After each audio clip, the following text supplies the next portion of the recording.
You moved? Yeah, I'm still in Markham area. But I just came to my friend's place in Ottawa. So today I am actually based out of Ottawa, but I live in Markham. Oh, you live in Markham. Yeah. So this is a general question to everyone who are in class or who are online. That which thing attracted you come into SAP Finance? And then we officially introduce each other. I'm forced to learn SAP. The company I work has been acquired. Okay. And which company you're working? It's called Selenium. Selenium? Selenium is a French company. Okay. And they use Oracle Financials. Oracle Financials. So okay. that will be taken over by a company which is using SAP Financials. So I need to learn this quickly. So previously, what kind of exposure you have in Oracle? I do Oracle Financials, order management, project accounting. Project accounting, got it. And order management, okay. With Oracle Business Suites. Oracle Business Suites, okay. You will learn easily because you have a retrospective, good background of finance. My accounting is a little weak. Don't worry about basic accounting, that's all. Don't worry about the accounting part. I will come one by one. Because the way I have actually designed this particular course, that once you go into real-time projects, so you will be successful. That's my objective. In the previous batch fellows, I'm actually associated with this TekTaurus and ITPMS from last 6+ years. This is my 7th year in continuous association with them.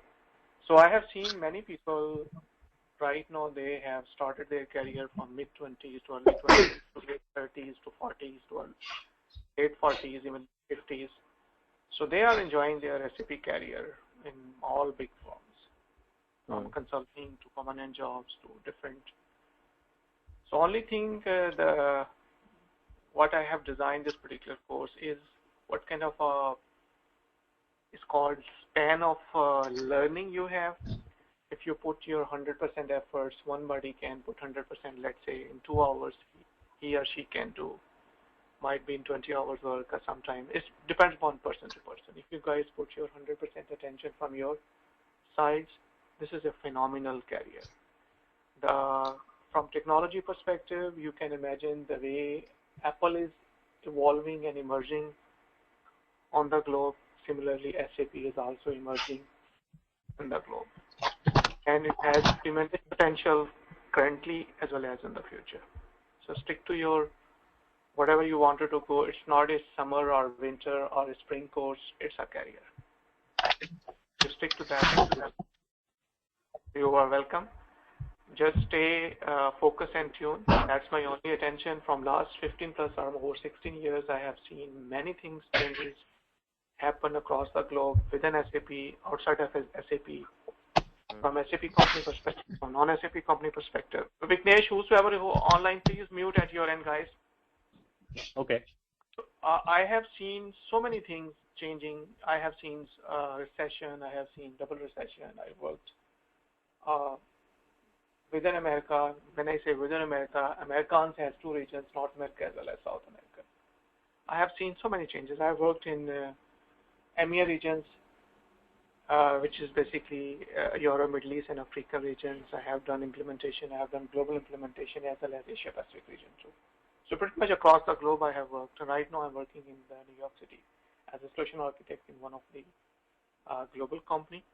So if you are sticking to your goal, so you will find a very good, very soon, a very good light from the tunnel. Right now you are at this point of time where you can see, oh, what will happen. Right now you are in a dilemma stage. That is this a good course for me, or I have to go somewhere else? You have to, as we progress, you will automatically learn. Thank you. And what's your name? Prakash. Prakash. And Devika. Yes. Yeah, you have I'm a CPA by profession. Okay, which state? I worked here in New Jersey. I have my license in New Jersey. Right now it's an inactive license because I was in India for about 8 years, last 8 years. Now I've come back here and I'm looking for a change basically and a challenge. At a crossroads, want to get into a second career if you'd like to say that. this field is completely new to me, so I'm coming in very nervous, but let's see how it goes. I'm just, Devika, for your reference purpose, previously in the past, there are one class full of CPAs. Okay. And there are pretty much, I think, 1 year back and 1.5 years back, or 2 years back and 3 years. In each year, there are some 2-3 CPAs are there. And I'm just giving you one example. The guy who 1.5 or 2 years back, he flew from all the classes from Tampa to here. Only he was also a CPA. He said that my dad is CPA. We have a CPA firm, and he's a young guy in late 20s. And I told him the one guy. He said I don't like the long hours in the CPAs. I wanted a stable income equivalent whatever I am earning. So I told him one thing: if you stay consistent and persistent, following my tip line, following my suggestion, eventually you will be in a very good verge of your careers. And I think 4 or 5 months back, he sent me a message through LinkedIn, and he has also my number and everything. Hey, I'm working in this area. And 2 years back, I was working as a independent consultant at CSE, and he was CSE. So he's in CSE, he's earning well, and he is in management very well because of CPAs and all the background. So you have a plus advantage being a CPA background, as well as if you follow tips, guidelines, and techniques the way I will guide you. Trust me, I have seen people, if you have a good skill set, your priority is a good skill set, the people will treat you like king and queen. They don't care about whatever I wanted at my present job, what I wanted to them, hey, this is my portfolio, this is I'm currently earning, and they've given me 20% extra on top of that.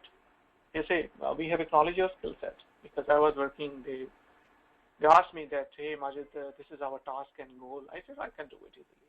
That doesn't matter. When I was interacting with all of their executives, management, as well as the persons who was on the floor, and when they have seen my skill set and everything, they said, we need a person. And then we negotiated, okay, this is my current earning.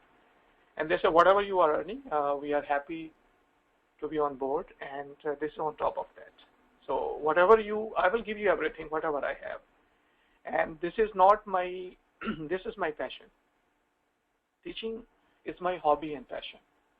So more you show me interest, the more I will give you more and more. If you comes towards your, let's say, 10 step, I will give you a 20 step. I will come at you a 20 step. Simple as that. And if you simply earn, okay, he is our instructor, and every instructor talk like this way, my portfolio is already.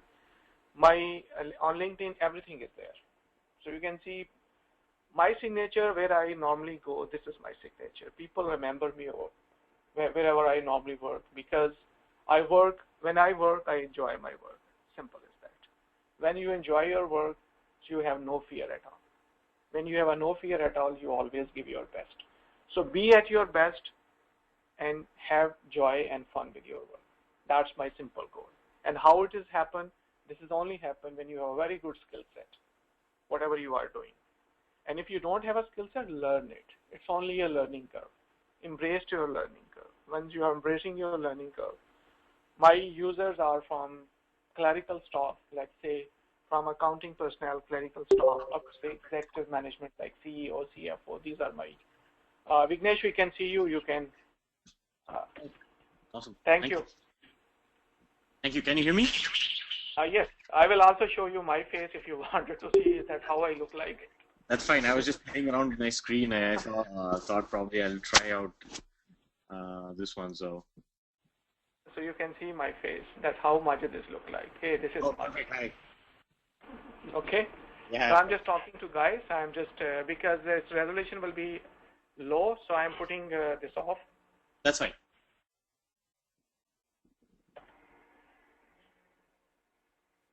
So this way, you guys, it's your career. So be with your career. I'm also closing your. Yeah, that's fine.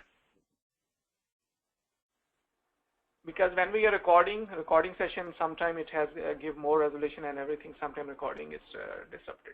Not a problem. So this is your career. So ask me as many questions as you can, just like a friend, just like a gossip. When you talk me just like gossip, I like your gossiping. Simple as that. In terms of your, this is not my, only in this institute this is my 7th year. When I was in Chicago, I also used to teach over there because this is my hobby. This is not my first profession. First profession is this is my hobby. Simple as that. I enjoy when I talking. It's a small audience, it's a big audience, I don't care. So what is your background? I will let you know. I will let you know at the end. I will let you know at the end. Curious. I will let you know. I will let you know the details. Yeah, my name is Ashok Patel. I'm a techno-functional consultant in Oracle Financial, and I'm working in order management, receivable, little bit of GL, like in FSG, and a lot of inventory warehouse management in this side, like MM side. So which thing triggered you to come into SAP? Actually, I have a lot of interest with SAP. Is the king in ERP market. Okay. In the future, it is better than the rest of the things. That's what I feel. Too many, I think, a lot of friends of mine are working in SAP and they are having good time.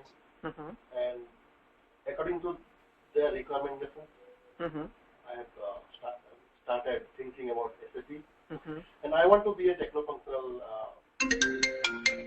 Guys, mute at your end, please. Who are online? Go ahead, please. Everybody says that in SAP it is very difficult to work in more than one module. But No, in Oracle Financials, like no, Oracle Financials, in SAP ERP Financials, we have close to 26 modules. Yeah. I will let you know because I worked SAP across. there are roughly around 39 modules, right? Till now, right? The main modules. I want to be a techno-functional. That's why I did my BW here in ITBMS when I finished HANA. And I want to do FICO to make a technical and functional balance. But my ultimate game is to go for BPC. Okay. So for BPC, BW and FICO both are roughly beside. Got it. So you have a specific goal and you wanted to go into a specific niche area where BPC is there, where BW is there, so where it means you wanted to just corner and slashing of that particular area. Otherwise, once you see my orientation, I will give you guys my orientation, and based on the orientation, we'll say, wow, that's I had never heard. Might be you will change your decision. Yes. And still, if you are stick to that particular thing, it's entirely. BPC is not possible. I know that because BPC is not a small thing. You can come At least on. another 2 years, I'm targeting to work in. We are just into the introduction of each other. No, I will let you know. We are just around the table and just introducing each other. Okay, it's fine. At least for 2 years, I'm not going to do anything BPC because BPC needs a lot of. I will let you know, Ashok, once you see my orientation. My orientation is very comprehensive. Okay. And after that, I will guide you based on your interest. Okay. And I will try my level best to quench your thirst based on after orientation and after this particular class. Okay. And because at this point of time, you don't know what the ocean depth is. Maybe, yeah. Okay. You only know that this ocean looks very cool, calm. Color is beautiful because sky looks blue. That's why all the reflection in the water. I just wanted to know once you see my orientation, and I will also after that I will let you introduce about myself, that in what area I have worked across the globe. So then certainly you will get to know that. Please sit over there beside Deepika. So then you will automatically get to know what kind of strength this ERP Financials has. ERP Financials basically in the SAP industry is a backbone because it's a back office. All the empire basically is based on this foundation. It's called core ERP. So we are working on the core ERP, and you guys will be in the future core ERP architect. Our core ERP, our main functional consultant, or as we'll progress in the class, and I will let you know. That's why we are doing the in-person SAP orientation. Okay. And once this table is there, because he is the left, and then I will introduce, and then remaining, we are just introducing each other, and then I will start orientation. Oh, Okay, okay. so you didn't actually left anything. Okay, good. Okay. Okay. My name is Darshan. Darshan. And, I have background in master in accounting, and I've been. So which thing, Darshan, you are working? Yeah. So where you are working? It's a real estate management company, and I'm working as a accounting, doing month-end closing and all those things. Okay. So, but I just want to diversify myself. Diversify. Accounting and some kind of SAP, like IT kind of thing. Darshan, I'm just letting you know you are at the right time, at the right place, in the right hands. Why? Because the way SAP market and the way IT industry is evolving and emerging, and SAP is the key player. The way in IT sector, especially in the smartphone and Mac sector, the Apple is growing and emerging. Similarly, SAP is also evolving and emerging, and this ERP is a core, and I will let you know once we will go into the orientation. And I will also letting you know that this ERP financials, especially ERP financials, and now going on the new platform and new technology of the future, is basically based on three combinations. Normally, I used to call three combinations. You will see CPA is there, CPA flavor is there. You will see MBA finance flavor is there. You will see MBA finance and IT flavor is there. You will also see accounting flavor is there. It's a combination of 3 to 4 things.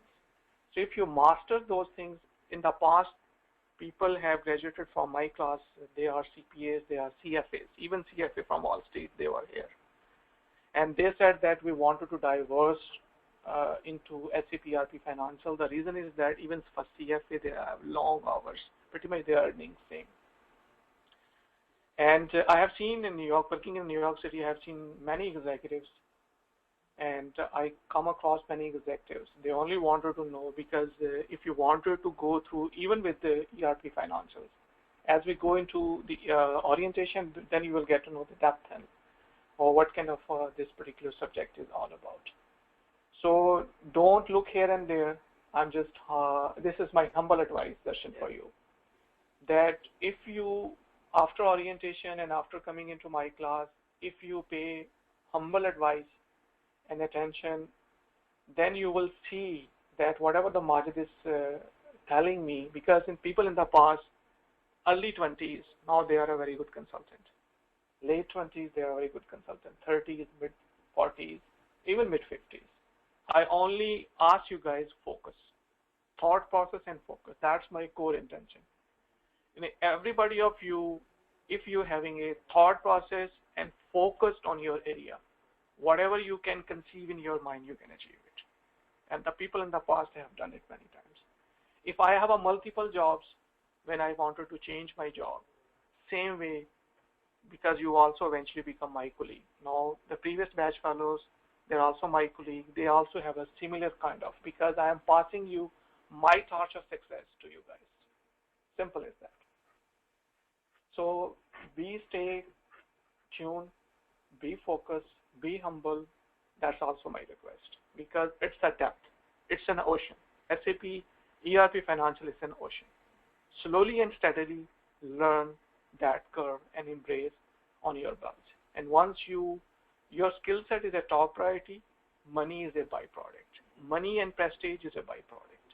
Trust me, if you have because I have seen many implementations, I have seen many guys, I have seen many executives, I have interacted with many personalities, I have visited many countries, rather you can say continents. Pretty much I work across all continents except the Antarctica. So pretty much, I'm just letting you know, I haven't chance to go over there to meet, because there are some research stations. I have never visited those research stations. Otherwise, wherever the habitat is there for human habitats, pretty much I have, from SAP stand perspective, I have visited there. That's my humble advice. Don't look at me. I maintain myself the way I am looked at. I have a 16 years plus of experience on my belt. Yes. And so this class will help me to get the certification. This will also help you. Certification, I will guide you. Certification is a separate thing. Your job is the first thing. Okay? Because certification is in depth. First, go to your first project or second project, and after that, I will give you a complete guideline, and based on that guideline, you go for your certification. It makes sense? Because your job is first priority. Without certification, even you can get your jobs. I'm just giving you reference.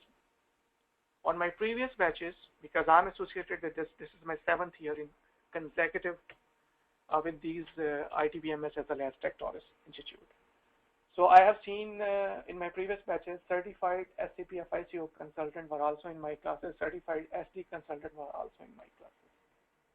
So certification is not a big thing. The big thing is once you go into real-time project, how you guys are successful. That's the reason I based and weaved and carved out my total course based on this particular, that once you guys will go into real-time project, you guys will be successful.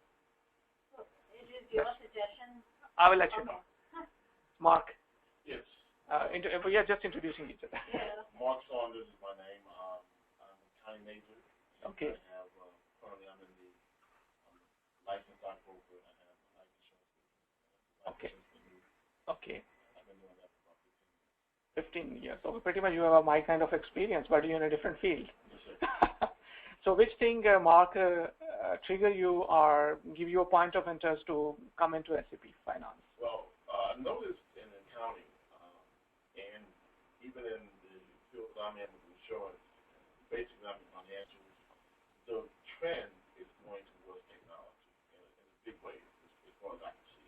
And it's going to be a merge at some point in the future, according to my perception of the two. And I think it would be similar to what his perception is, that we want to diversify now to be able to maintain stuff. That's a very good way because I'm just giving you relativity to your point of interest. Because if I give you a glimpse of my life, when I was started at that time, Oracle was also there and SAP was also there. SAP in the US North American market pretty new at that time. Based on my MBA finance at that time, back on later I got into another degree called IT, MS IT. And then all these certification, I will let you know at then. At that time, 2 waves were also there. Then I decided, okay, I will go into Management Information System, MIT. Based on the MIT, I jumped into 1999 to 2000 early.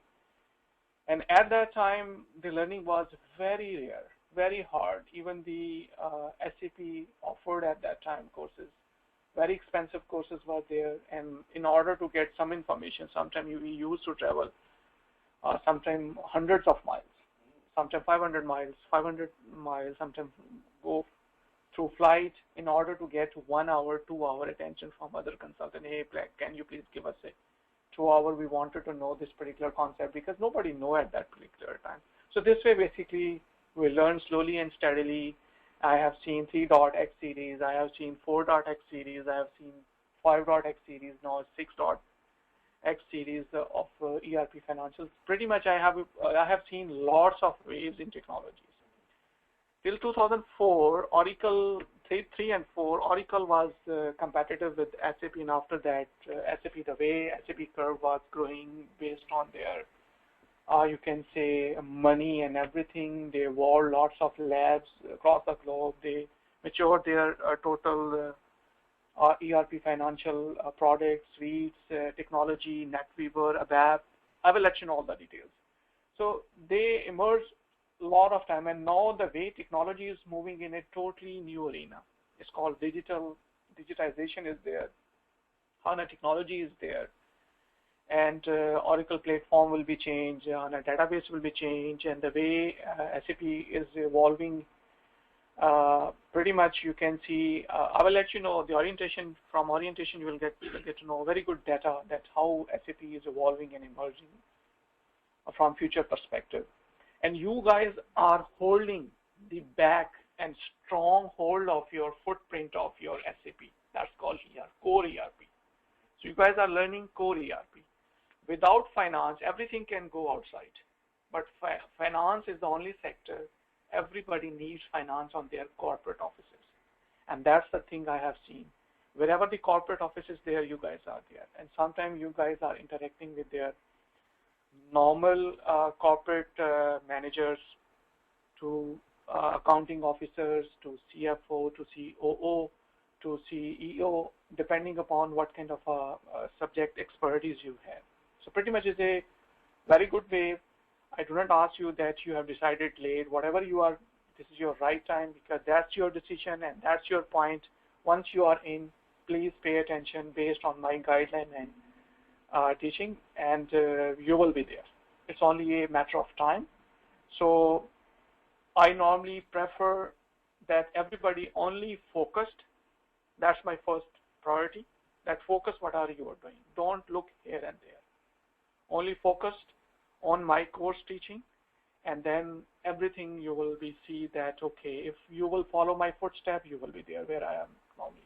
I'm just passing you my torch of success to you guys. Yes, ma'am. What's your name? Okay, I'm Indira. What's your name? Indira. Indira. Yeah. Nice name. Indira Gandhi. Oh, Indira Gandhi. Okay. Wish I could be that. Yeah.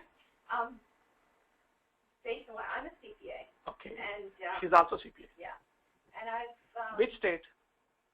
I'm actually Maryland. Certified in Maryland. Okay, that's good. I lived in Maryland. Mm-hmm. Moved to New Jersey in early 2000. Mm-hmm. But so you are practicing CPA right yes, now? Okay. Yes. Well, I'm a licensed CPA. When I worked with a public accounting firm, I've got 16 years of audit experience. Wow. 9 of those as audit manager at KPMG and PwC. Wow, that's good. And I was also a controller for McGraw-Hill Construction. I will enjoy this class, trust me. It's a media company, and followed that with Director of IT Portfolio Management That's at nice to hear. McGraw-Hill Education. Mm-hmm. So I've worked with several accounting systems. I've used SAP when I was an auditor. Okay. The audit is a book. Okay. So that's way back in the early 2000s. Mm-hmm. And I've even used PeopleSoft. I think they're combined now. Mm-hmm. I was part of a system implementation for Oracle. Mm-hmm. We migrated from Lawson while I was the controller. Mm-hmm. So I've worked with system integration. I know Mm-hmm. what it's like to do data conversion, the whole thing. Mm-hmm. I can go on and on, but this is what I want from this class. So which thing basically will guide you that now it's a time for SAP ERP Financials? Well, it's not so much. 2 years ago, McGraw-Hill Education was sold. Mm-hmm. And they were actually moving people everywhere, and my position actually moved to Columbus, Ohio. Mm-hmm. There's no way I would move to Columbus, Ohio. So I decided, for personal reasons, to take some time off. Okay. And I literally took about a year, 15 months off. What I learned over that time, even though it was so high in my career, Mm-hmm. you're never forgiven. You could be a CPA, you could have 9 years as an audit manager with a Big 4, Mm-hmm. controller, director of IT portfolio. When you take that time off, your marketability drops. Mm-hmm. I don't regret it because I spent it with my 2 sons, Mm-hmm. critical ages, right? But I started doing consulting, and I've done J.D. Edwards also. Mm-hmm. But when I started looking back, I'm accustomed to being in a permanent job. Mm-hmm. In the Big 6, you're permanent, but you go from customer, client to client, and I love that. I love the diversity of the industries and the business. But what I noticed is almost every opening there for the big companies, the Fortune 5, I've worked with Verizon as an audit manager as well as McGraw-Hill. It's on McGraw-Hill Financials as an integrated audit manager. My background incorporates financial, operational compliance, SOX, whoever is familiar, I guess, looking up. But I've always done integrated audits. I've done IT risk and control, both general and application control. So what I've seen is that they're getting very specific now, and SAP is a system that they're being very specific. where they want to see that you have SAP experience. Got it. Well, I have it, but I have it from an audit perspective, and I have it from how many years ago. That's not marketable. So I'm here because I want to be able to say, for me, I believe there's a lot of things that you're going to be doing here that I've done it many times before. I want to be able, this is meant to be a refresher. It's meant to be able to see how does it evolve over time. And to give me the comfort that if I'm in an interview, I can actually say, yes, I know it. As accountants and being where we are, you see one system, you've pretty much seen it all if you get to know the functionality, you know. So that's basically. First of all, welcome to the class. Trust me, what kind of experience you are bringing into this particular class, I will really enjoy it. Because that kind of a class, the way I'm expecting this class to be, and the same thing I told to Ashok, might be a couple of months back, that it depends upon the class audience, and based on the audience, my teaching will be there. First of all, welcome. What kind of experience you are bringing in the class? I can understand all of your evolution from different perspectives, from different accounting jobs to different portfolios you are earning with your belts. I'm only letting you know that I also having a 16 plus years of experience only within SAP. So I worked, I have seen 3.x series, I have seen 4.x series, I have seen 5.x series, now it's 6. So pretty much I have seen a lot of phases within SAP. The kind of examples you are giving, I'm giving you one reference when I was working in Office Max in 2007. At that time being independent consultant through Bayforce. They have at that time very complex. They have JD Edwards, they have a Lawson, and they have SAP 4. I think at that time 4.6 series, and they have pretty much that implementation was pretty much 70% customized because all the users were developers at that time, and they change as per their demand without using the standard SAP functionality. And then based on, we have a group of consultants over there, then we have suggested them you go for your new implementations. And they asked at that time that why should not you come on board for our new implementation? At that time, I have another project with me, and they said that might be you have to wait for a couple of months. And then I told them I'm not available. And after that, in 2008, they started a new implementation with the ECC 7. So pretty much I have seen your kind of a background, the way you are talking to me, because I have seen in industry lots of things. Based on your experience and expertise, I will specifically will guide you whatever the needs you need from this particular course. You can ask me any kind of a question, whatever entire career you have, because right now I am working in New York City area as a SAP solution architect as well as Center of Excellence lead, and it's a global company, and they are expanding across the horizon, and they are basically it's called you can say it's e-commerce, and they are developing the e-commerce own suite on top of, they're also utilizing the SAP technology too. So meaning to say they are utilizing the new technology, new waves, plus SAP new technologies, and I am actually taking care of their whole landscape as well as their technology platform from new to old and old to new based on my suggestion. Basically they are giving it, and after that I will give you my introduction completely. So this is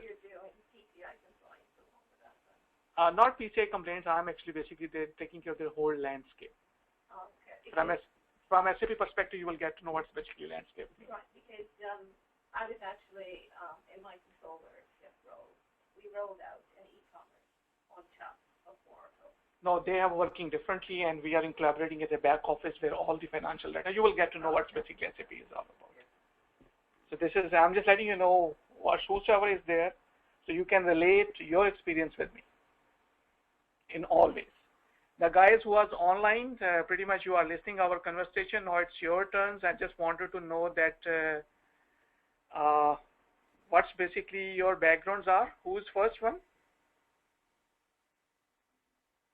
Should I go ahead, or is yes, you can go ahead. Also... English? Perfect. Hi guys, I'm Vignesh Rajagopalan.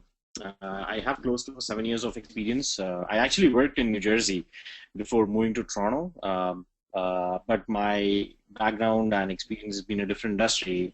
I'm a civil engineer by profession, so predominantly I used to live and breathe civil engineering for the past 7 years when I was in the States.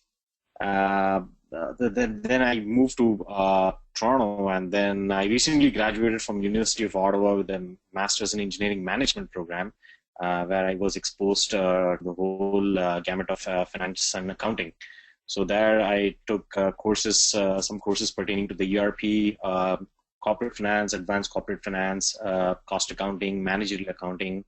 So that was my interest, started in the financial side of the stuff. And I thought probably looking at the future, it looks like a combination of finance and the technical perspective.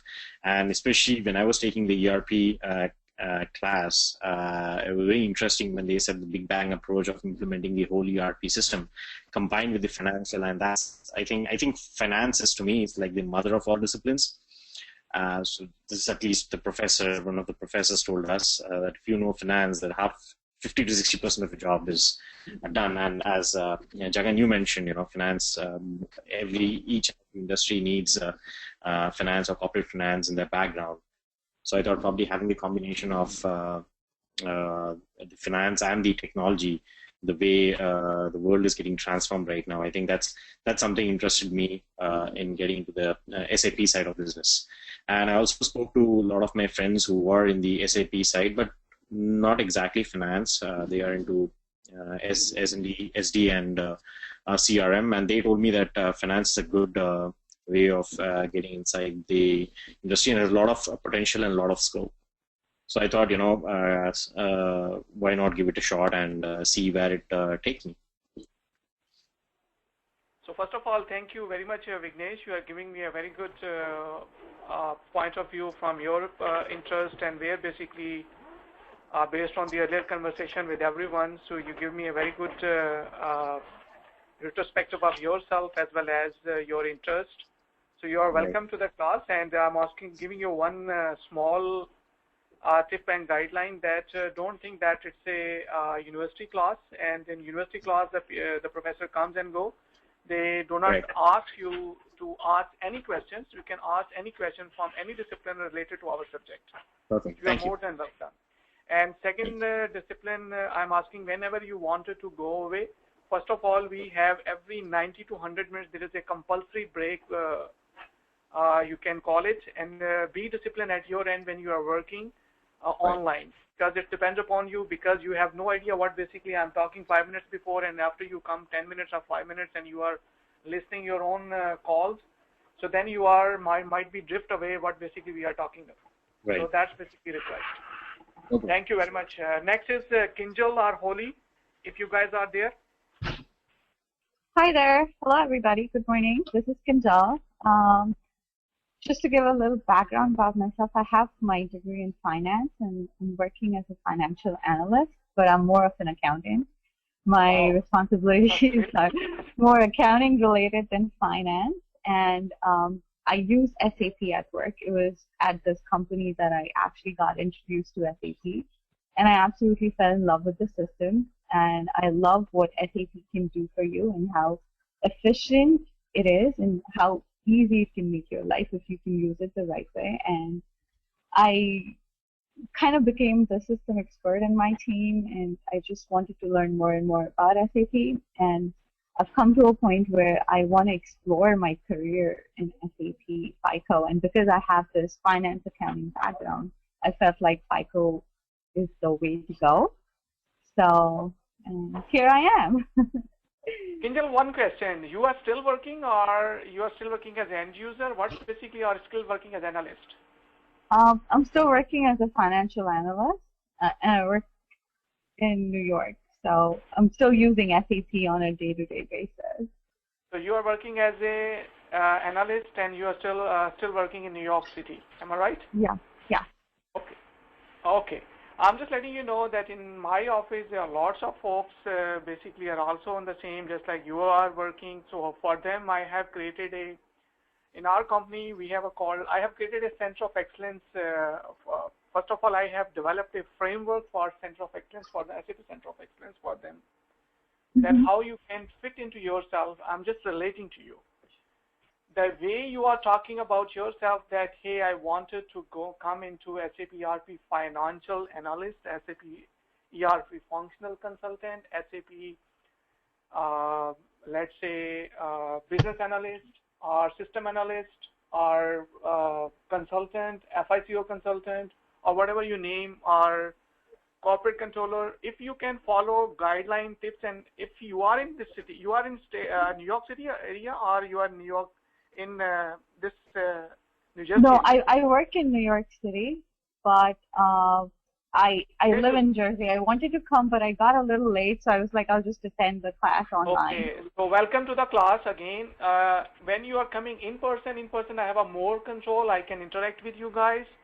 And when you guys interact with me directly, then you can see, and I can also talk to you, just like you have a very positive vibes come across the class when you are in my class. And online, I do not have a control because you guys are online. And absolutely, if you are focused 100% and you are attuned to yourself, then it's fine. Otherwise, it's always very difficult. And I'm very happy the way this class will be. Will emerge going forward. I will love to teach this class, and you guys are all welcome from every nook and corner. You can ask me any question, whatever you have, your thirst, and I quench your thirst, whatever knowledge I have. Thank you very much for giving me your introduction. Next is Holly. Holly, you are there? Holly, you are there? We are not listening to you if you are talking. There's a problem with online and class.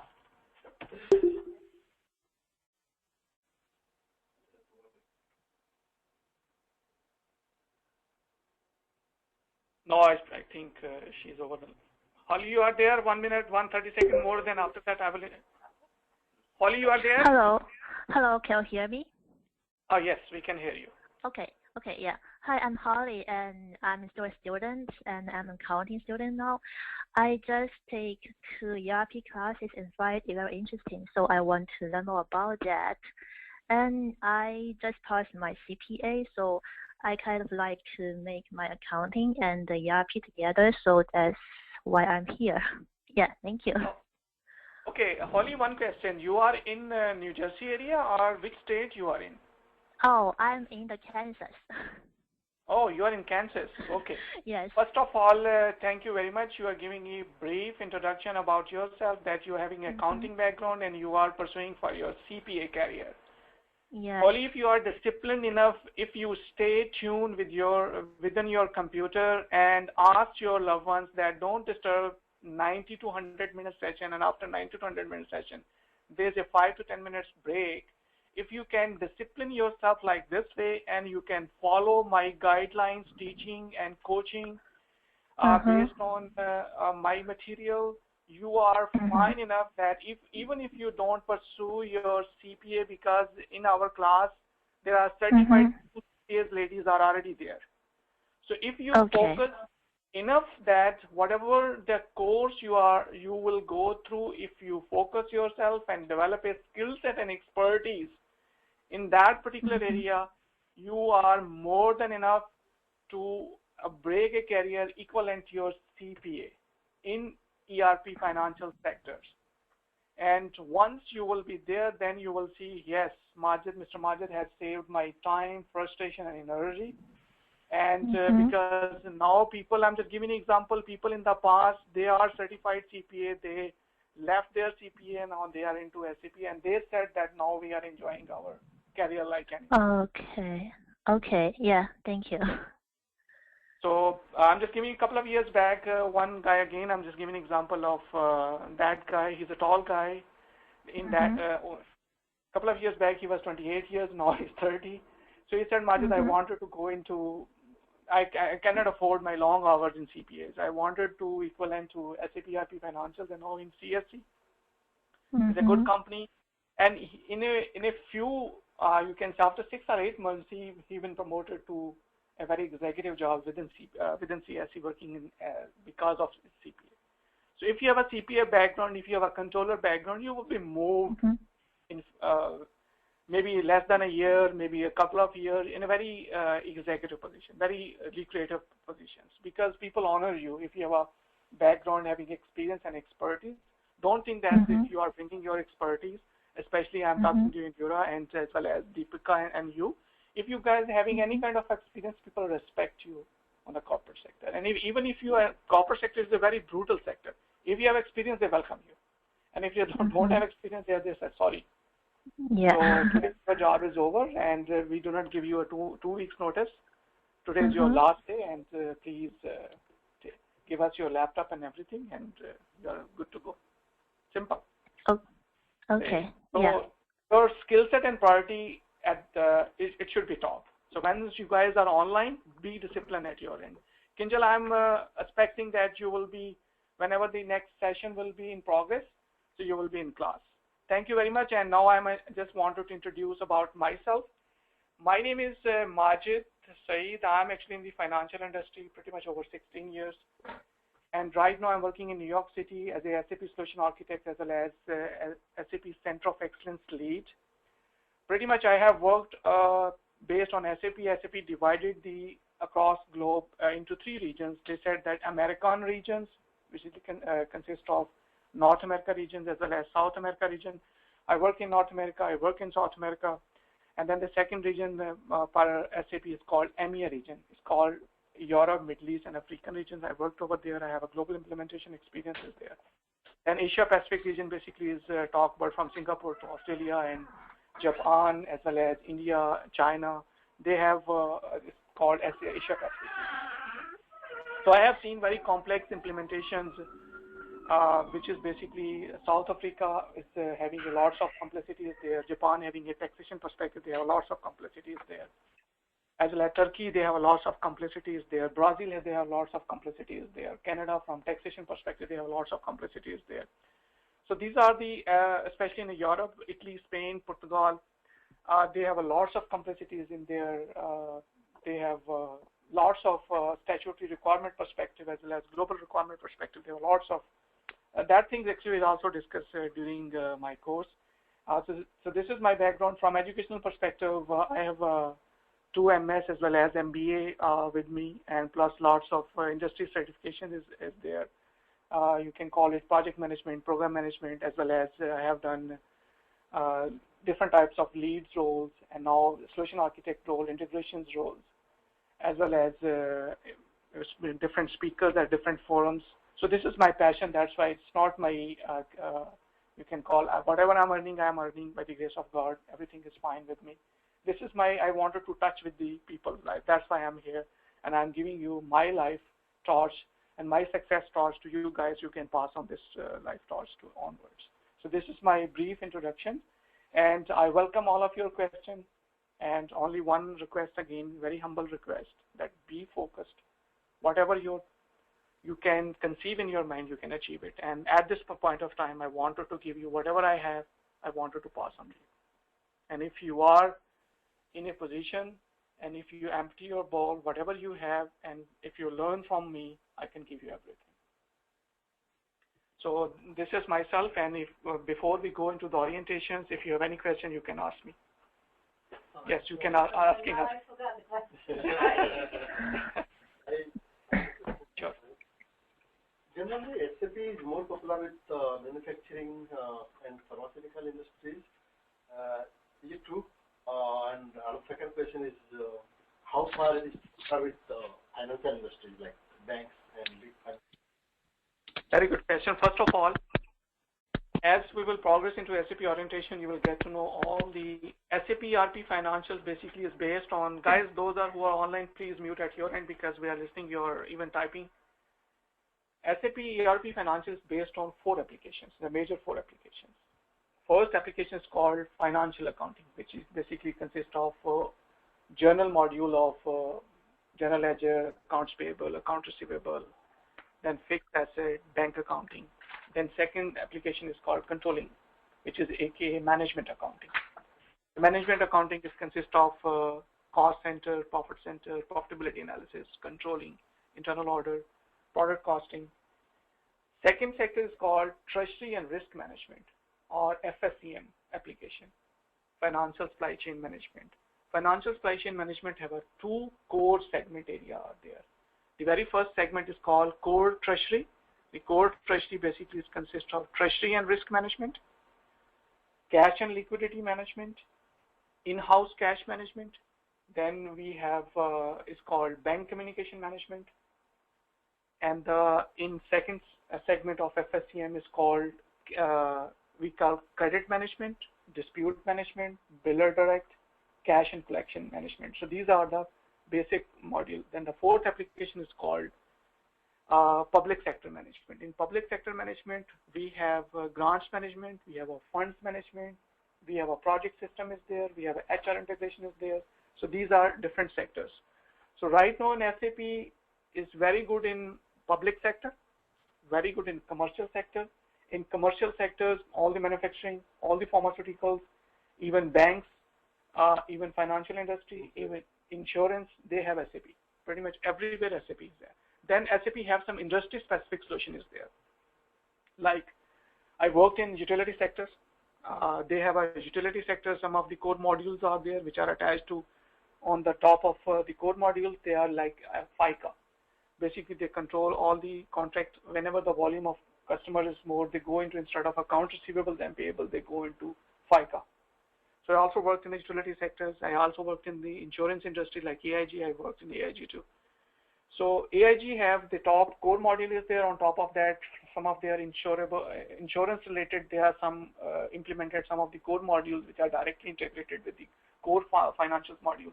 So this way basically SAP evolved and come into all the financial flavor. So once whatever your quest is you have, first of all learn this module. When you are at the 70-80% we will cover, then I will guide you specifically which direction you will go. Right now you will learn whatever I will come on your way and learn from your, I need focus. Sure. Because you guys will having a, just like a college or kids or school, I will give you assignments, okay? So based on the assignments, I will expecting, because you are adult enough, that I am expecting that you will perform 100% of the time. If you have a time management, if you have a communication skill problem, do let me know what kind of issues you have, so we'll work together. I am just acting as, this is your SAP first project. Even this is SAP orientation is there. I'm just letting you know from SAP perspective how SAP normally behave. Even if they have a 1 day or a half a day seminars, they charge around $1,500 for a half a day seminar. And they'll invite you, and the invitation will come 6 weeks earlier and all the spots reserved, and then they give you the orientation, they open the forum. They have some executive things and you can arrange in a big hotels and all the other things are there, and they give you my kind of experience or less than my kind of experience person will come and he will give you all the details. Okay. And once you go into the FI and CO course, they said, okay, welcome on board. So we have a $5,800 only FI course and $5,800 only CO course. And if you wanted to learn extra module, you have to pay and enroll in extra module. Whatever I will teach you in class, this worth is more than $15,000 plus value. Whatever TekTaurus as well as ITBMS is charging you is less than peanuts. Trust me. My only objective is to give you guys my experience to you, hand over my experience to you guys. So you can pass on my SuccessFactors and be enjoying your life. I will touch your lives. It's not only a SAP course. It will be a live course that how you guys will be successful, how you can develop your interpersonal communication skill set, how you will be a good person. Once you go into real-time corporate sectors, what are the things you will do over there? So how your success will be there. And I will also give you a live example once we'll go on the real-time day-to-day exploits. So this is my humble request, and those who are online, please, it's up to you, because you are not in class, you are by your own. I'm just giving you direction and guideline. Every 90 to 100 minutes there should be a break. Okay, guys? Sure. Question. My core focus is financial and consolidation, but since this is an integrated system, there's small, maybe you could help us explain part of it, for example, project system, how it's connected with financial consolidation. Don't worry. How is SD is connected with. I will give you all the details. So if you don't have I don't want to go and learn the whole SD SD class just for a small area that I'm. No, I'm not an SD class. I'm only pure focus in SD. Integration points will be covered. Consolidation points will be covered. I'm just guiding you. I'm asking you if you have any question, open up with me, but don't hide your questions because I don't have a magic. I will only let you know whatever the frequency of the class. I will guide you according to the frequency of the class and coach you according to the frequency of the class. But if you have a specific question, you ask me. Specific question, I know her question because she gave me her retrospective. I know her. So whatever your quest is there, so I will, based on your quest, as we'll move forward, I will let you know all the details. Also, a little bit geared towards implementation. That's basically whole course is all about.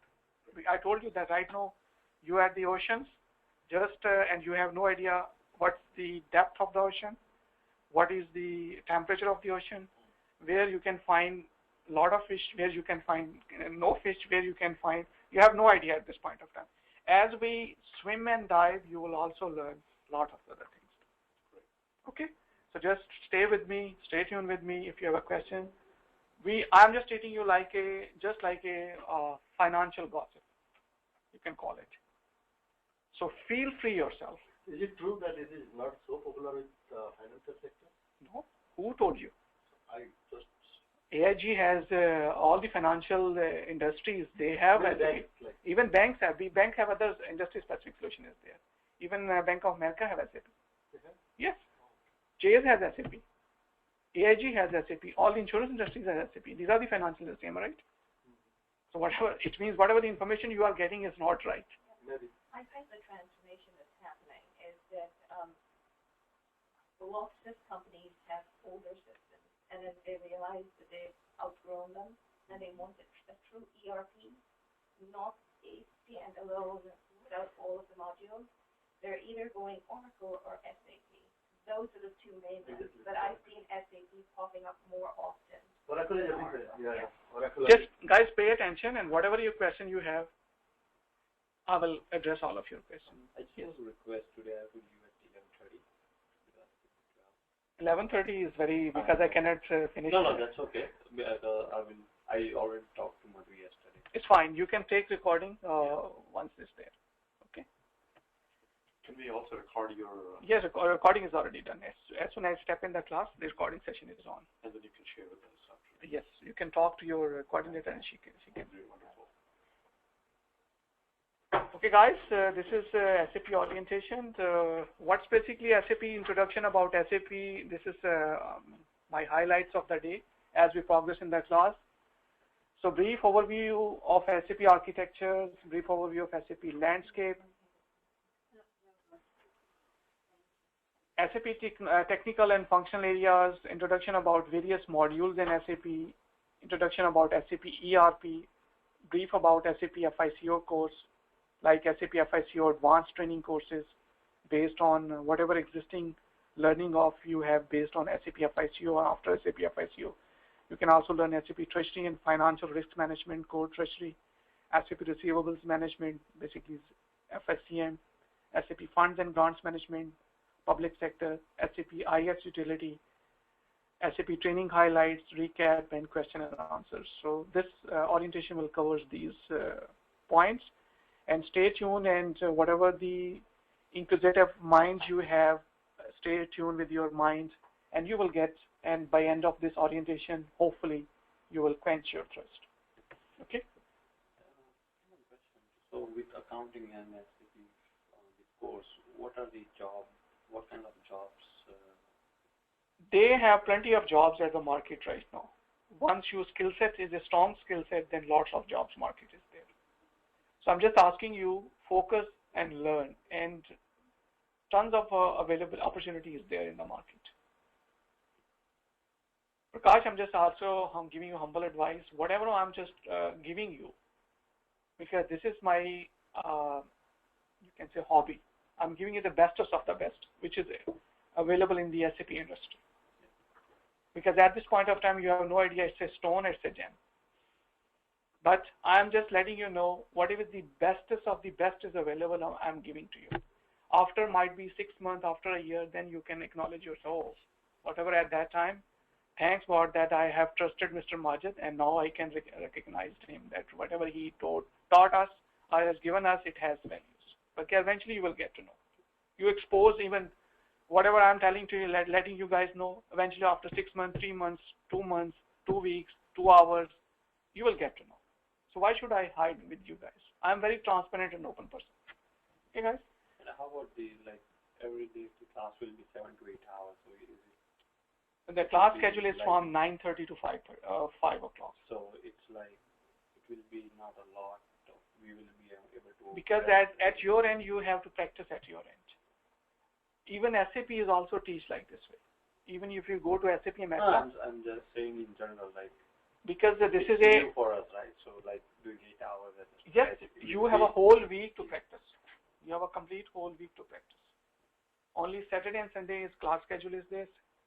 From 9:30 to 4:30. Normally my classes always go past time.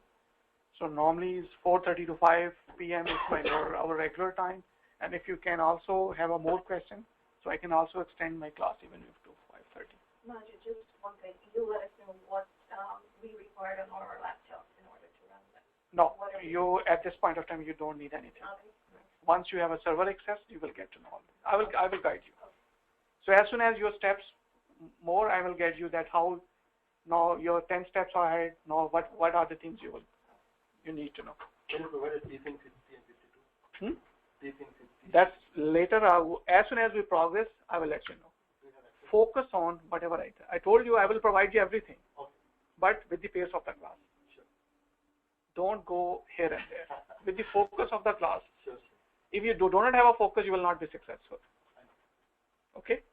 Because I have seen many guys during this 16 years. Just pay focus, attend, and you will get to know. So what's basically SAP is, the name SAP is a German company, and they were former IBMer. And being a former IBMer, I know that when you joined IBM, so what kind of load work you have on your IBM. So they will keep you busy at least 12 hours a day. And salute to them that being a former IBMer, they developed their particular system in the Germany, 1972, and salute to them because all were at that time developer. And being a German company, name SAP is a German company, is acronym for System A, Avendagen, Produkte, Dear, Devenden, Betten. That's basically German language, German words. So meaning systems, applications, and products in data processing. So it's a third generation set of highly integrated software modules and perform common business function based on multinational leading practices. Whichever part of the world you are, whatever your statutory requirements you have, this ERP financial will give you all the statutory report out of them. And that's the reason it's getting popular pretty much across the globe. Takes care of any enterprise, however diverse it may be in operation, spread over the world geographically. So we have seen during my all implementation experience, I have seen many complex countries, and this software provided us all the solutions. So what is basically SAP ERP Software Enterprise Resource Planning is software-driven business. So basically it's a software-driven business. And the best part, when it's a software-driven business, it has integration with all other modules, like sales and distributions, like material management, like production planning, like controlling area, like human capital management. It has all the integrations. So from planning to manufacturing to sales and marketing, ERP as a solution, business solution aims to help the management. Why is helping a management? Because management wanted to get their internal report through this system. And this system is a very good system because how this system evolved based on FICO. They first developed FI and they second developed CO. Once they developed FI and CO and they integrated with each other. So they developed the reporting very good in a certain way. That's why, and based on this one, they start developing others integrated modules out of them. So mostly used ERP software packages. SAP is going to second to third largest independent software right now based on statistics. I will also show you the statistics later on. So BAN, PeopleSoft and HRMS basically there. PeopleSoft into Oracle's bought PeopleSoft 2005 and now it's part of Oracle applications. JD Edward is there, Sage, APAC, MFG Pro, Lawson, Ramco Marshall, basically take care of PP, PM, production planning, then plant maintenance, material management, Microsoft Dynamics, etc., etc. These are the major players in the ERP industry. So these are the SAP developed by Wendler, Ruther, Hope, Hector, Plattner, Takira, Tekra. So these are the founded in 1975. 5 former IBMer, they are there, and they developed their SAP ER2 at that time. R2 environment there. From R2 they developed R3, the former name of the main enterprise resource planning software produced by SAP AG, and now SAP AG is called SAP SE.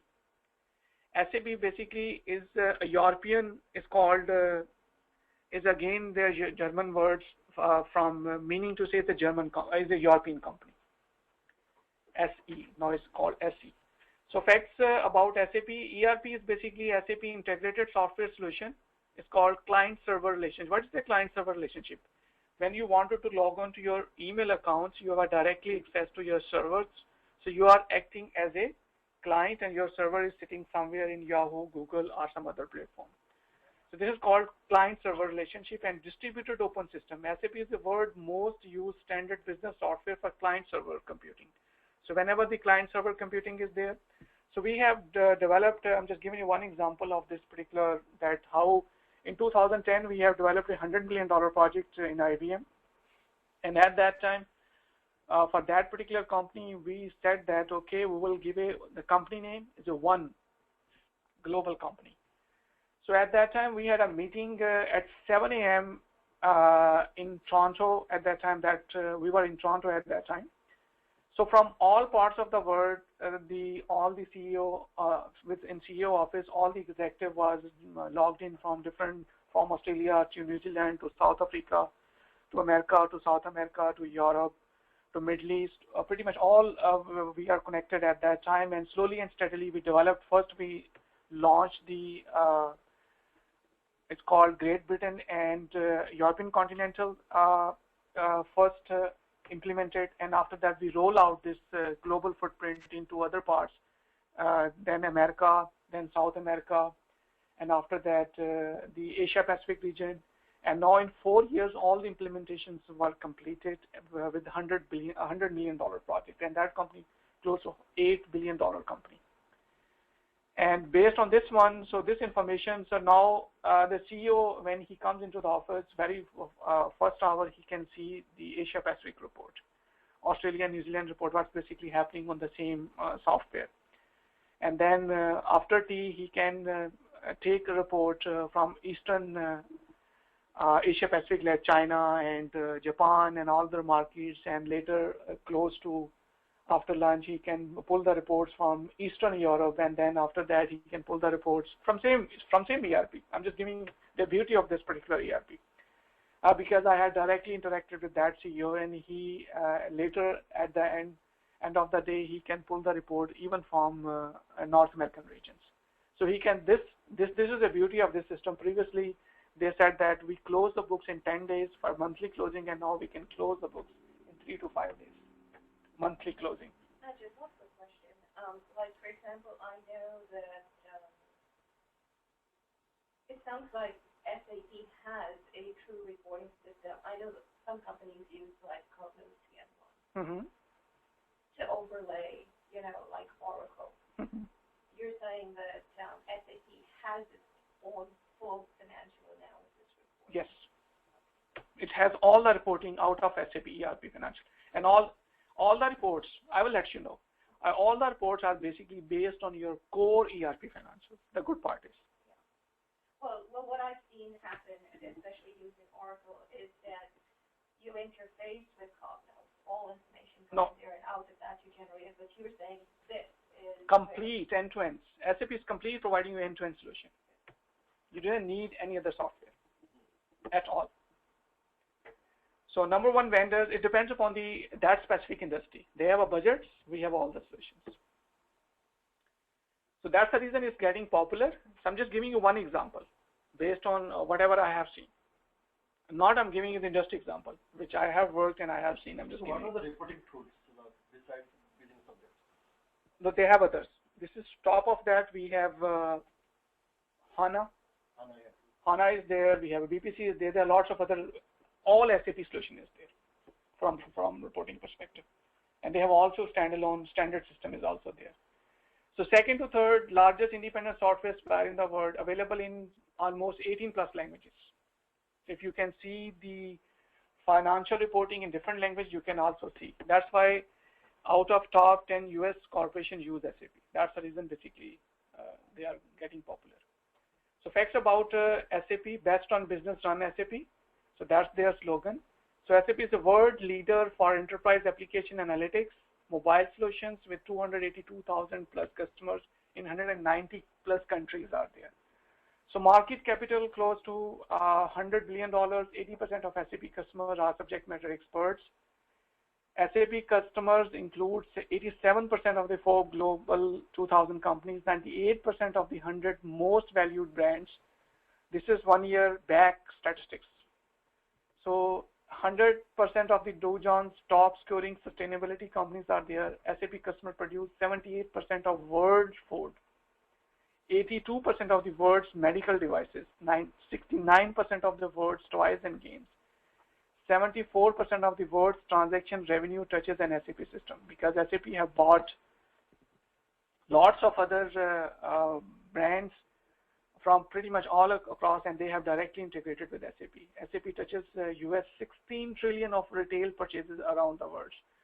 So based on these statistics, if you are in SAP and if you are core module and you are still thinking that you can go anywhere else, and the way future economy and the way future basically is going. So think tonight, and then once you decided, oh, this is my course, then please put your 100% efforts and you will be there.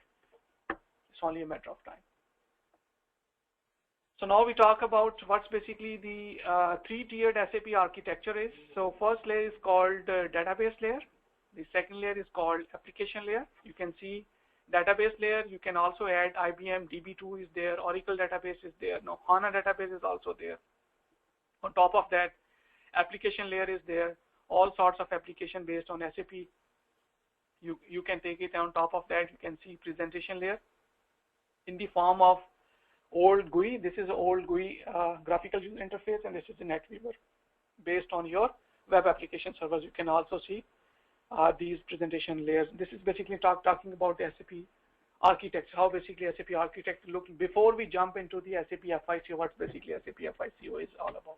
What is the difference between this old GUI and NetWeaver? NetWeaver, this is a SAP application server, and this is basically web application server. So web application server takes all the data from back office and show you on graphical interface, just like you can see on any web page. So three-tiered SAP architecture plus ABAP. ABAP basically is Advanced Business Application Programming language. Basically, this program, the SAP is written in ABAP language. So database layers, ABAP program and data storage are there. Then second layer basically is application layer. This basically talks about all the application layers. ABAP execution is there. On top of the ABAP, you can see ABAP program output, presentation layer. So this way, basically from technical perspective, how this program basically is all about. That basically is giving you the highlight of this particular is where is basically is based on. So before you basically reside in to a specific location, I just wanted to know you what's basically the whereabout of this technology and whereabout and how basically this technology is based upon. And three-tiered SAP architecture plus ABAP journal. So here you can see how from screen perspective, how the back and forth as the SAP programs basically work based on the application layer, how the program logic basically is work from back and forth to SAP tables to database layers to presentation layers. So I'm just giving you a details. So this is basically database layer. In database layers, we have a program repository. We are not concerned at all. This is automatically happen. We are only functional consultant. We will take care of only on the functionality of the SAP system. But at the back end, how basically this system, whole system basically communicate with each other. So this way it communicate with each other from database layer to application layer, from application layer to presentation layers. So based on these three layer technology, how basically this total working basically has happened this way basically it talks. So you are not involved in any kind of a programming at all.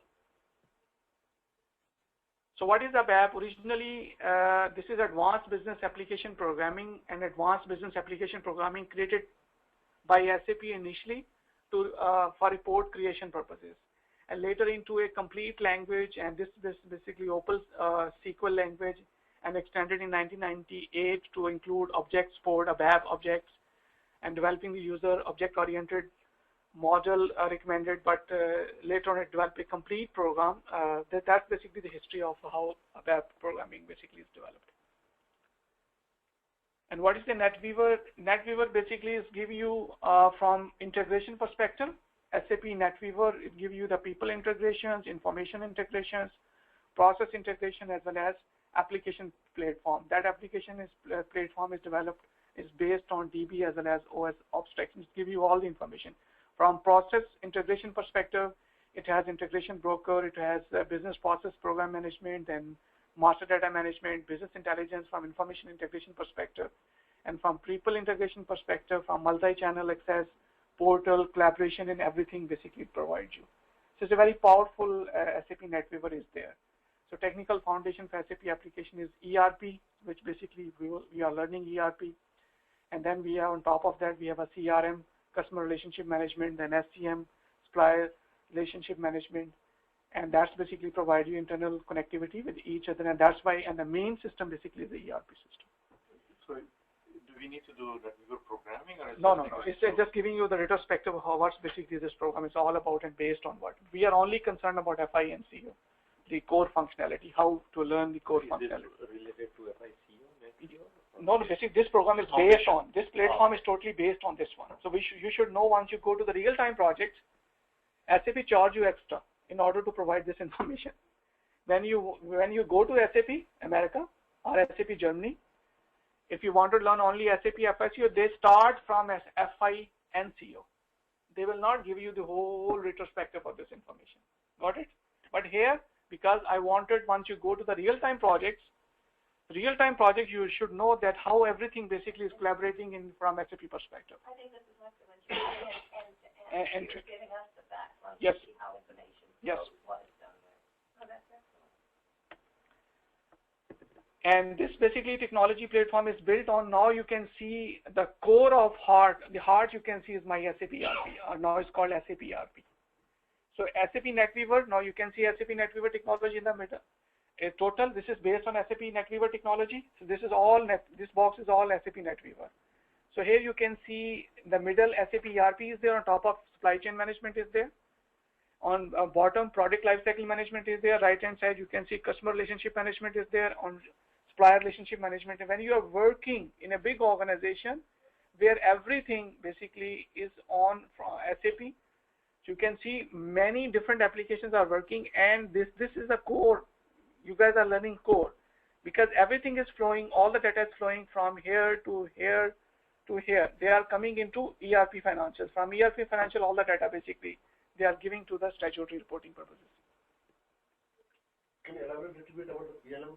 Product lifecycle management is based on that how the whole product from management perspective, the whole life cycle, from project accounting perspective, from how the whole perspective basically is accountable. When you are going to the real-time project, we have offices are there from, so this is a total different life cycle. So they will give you the information that how from project accounting perspective, from project management perspective, the whole the information that comes under PLM. So the FICO is I think in the middle. FICO basically, which is your focus is in the middle. So this is integration points. Supply chain management is integration points. Supplier relationship management is integrated. Project lifecycle management is integration from project accounting to project management to portfolio management, and this is not Treasury, the other one.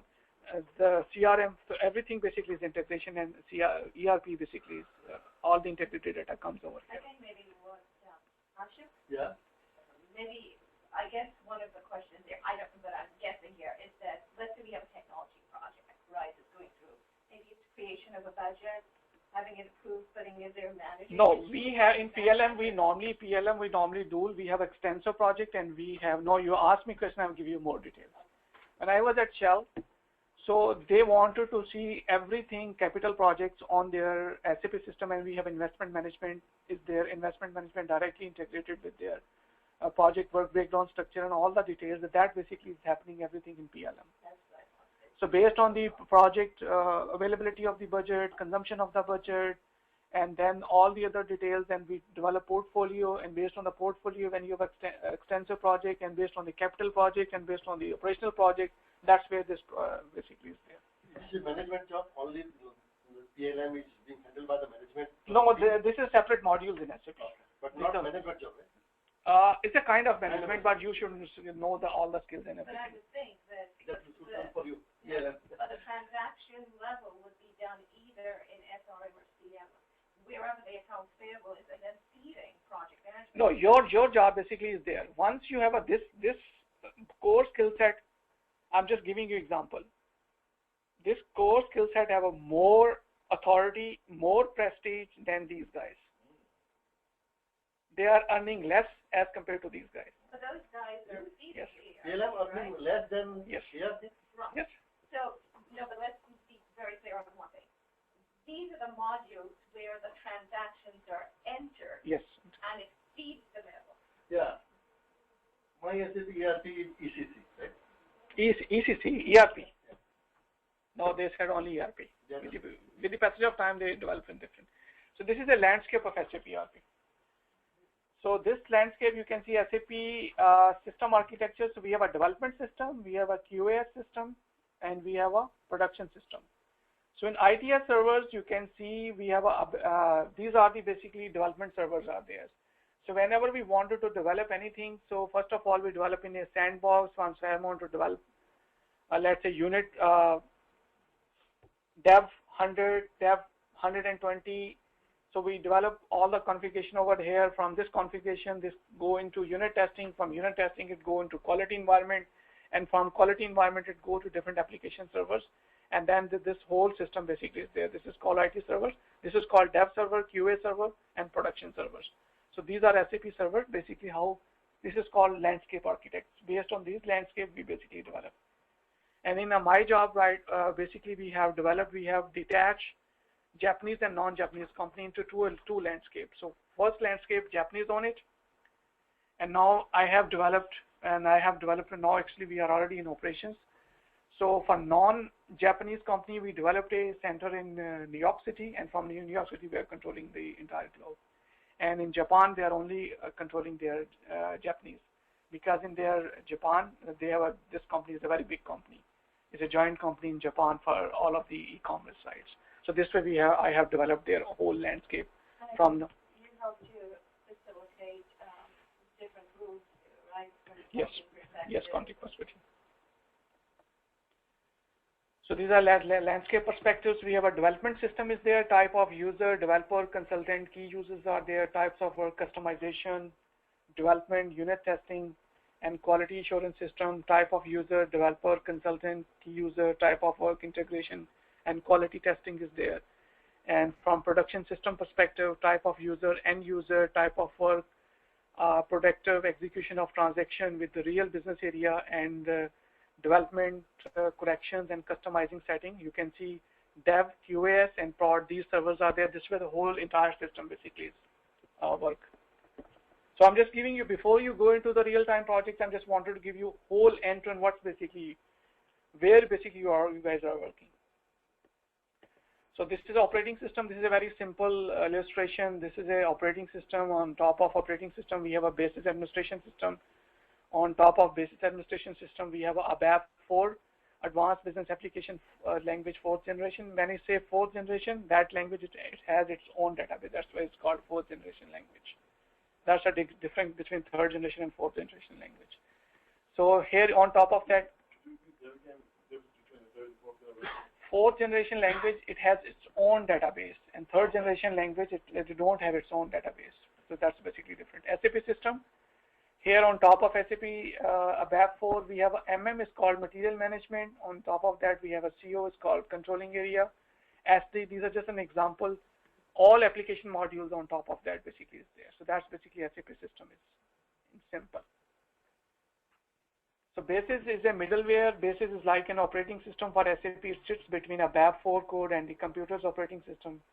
SAP likes to call it middleware because it sits in the middle. Basis provides runtime environment for a BAP4 programs, and a BAP4 programs do not access operating system functions directly. Instead, they use Basis functions to perform input and output operations. This is not a programming language, right? No, this is not programming. We are not learning any programming. We are not coding any codes. We are functional consultant. No, in the real time, Basis consultant, is that a programming job? No, it's not a programming job. They have a system administration jobs. They have different basically jobs. Like security and I'm just letting you know from money wise, from prestige wise, from functionality perspective, SAP ERP Financial has lots of money. You guys have no idea at this point of time. The more you learn, the more you earn. Simple as that. Very simple quotation. The more you learn, the more you earn. Am I right? Yeah. Sure. So how much about ABAP do we really have to know? I know we're financial consulting and we're mostly going to deal with how to customize. You only need to know ABAP. It's a very good question. That what are the major tables out there? Where my data is sitting. I'm just giving you example that once we need a customization, let's say for interface, SAP asked us to do 90+% standard configuration and rest of the because you need an interface. So when we need an interface, I'm just giving an example. When you wanted to alter your suit to custom gown, you first of all search where is my tailor is sitting. Okay, once you find the tailor is just like your developer. I'm just giving an example. So later on you get to know. Then you give, hey, this is my measurement for my pants, my shirt, based on my pants and shirt. Similarly, we give functional specification document. Hey, this is my functional specification document for my business. Based on my business need, I need this alteration. So this functionality should be reflected in my interface. Similarly, the tailor will do your measure based on your measurement. He or she will alter according to your custom needs. Similarly, the developer, based on your organizational need, based on your functional specification document, he or she will alter the code and give you a technical specification, and after that the code is implemented. Similarly, once you enter, after that you wear, hey, the suit is okay? Yes, my suit is okay. Similarly, based on the developer, once he implemented the code, then we test in QA environment, and after that we send it to the production. Similarly, so that kind of a knowledge you need to know. Am I right? Am I answer your question? Yes. So basically, the only things that we will have to know is where the information is sitting, so that we can tell the developers that, hey, pick this information from this cube, and then I want it to do this or whatever it is. Yes. And as we move forward into the course, I will let you know what are the major tables if you are interested, and based on your requirements, I will guide you accordingly. Imagine, I think that most of the time you would find that the end users are the ones who are providing the functional requirements, because they're saying, I need this customization, this is what I need. So they literally would come and say, I want this, this, and this. And then out of that, the technicals, right? Yes. Because the developers will use that in order to do the coding and everything. So in SAP, we have, let's say I'm taking from a nice perspective, we have a header, line items are there. We have a header and line items are there. Header information sits in some other tables, BSEC tables, BKPF tables. So we have a different tables names are there. So from these tables, we give the information. Based on these table, I wanted to see my cleared item. Then we give them the clear items information. You take this information, I wanted to reflect this report in so-and-so custom table. So sometimes we request the custom table, because now again the conversation is popped out that how basically sometimes we ask them, hey, we need a custom table, Z table, in order to provide this information. So this information will reflect in so-and-so report or so-and-so interface. So this kind of up to this kind of a knowledge is only required. And I will let you know what are the major tables names so you guys can easily move around. So if I understand you correctly, then what we're basically doing is almost like a traffic person saying that the information needs to be tweaked. Yes.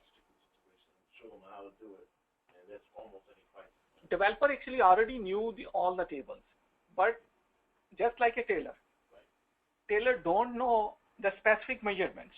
So it's our responsibility to provide the developer based on my industry specific needs to that person. That's basically our job. But the specific needs is, as she said, of the end user, right?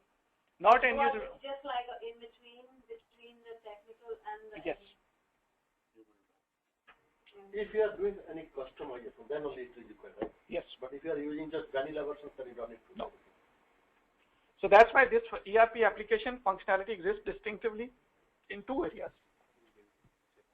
And how I will get the record? Contact whosoever is your point of contact. Okay. Okay. Thank you. I have no. Yes. And ask them when is the classes, so they will let you know the class schedule. Yes.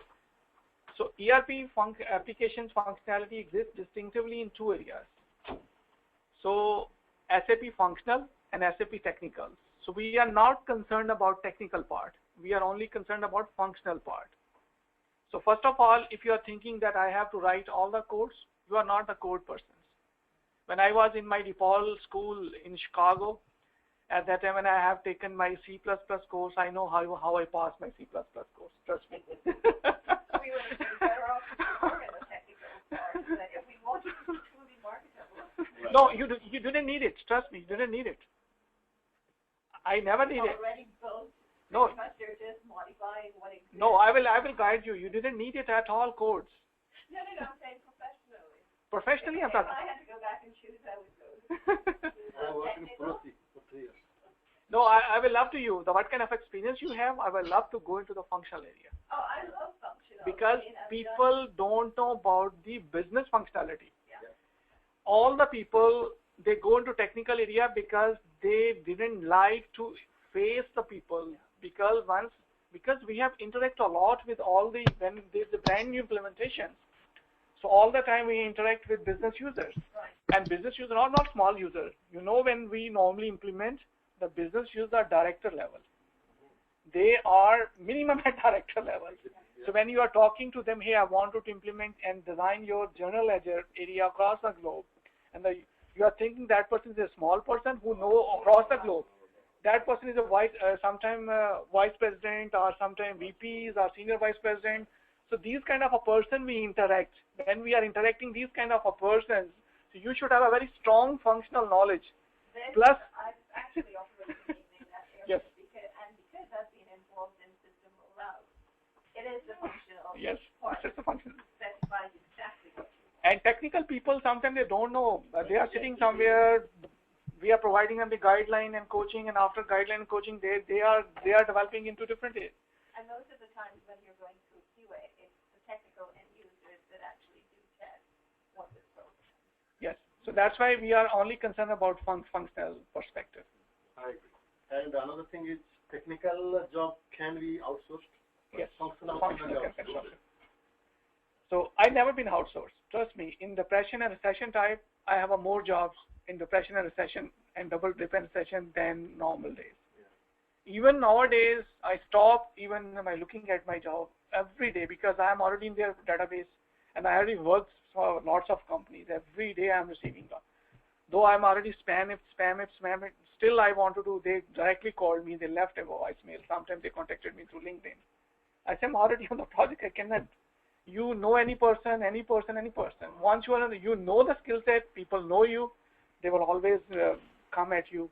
So meaning to say, we are not technical, but we know the technical part. We are not technical people, but we know our point of interaction. So we're basically our point of interaction. But an excellent functional person becomes an excellent programmer. Not programmer.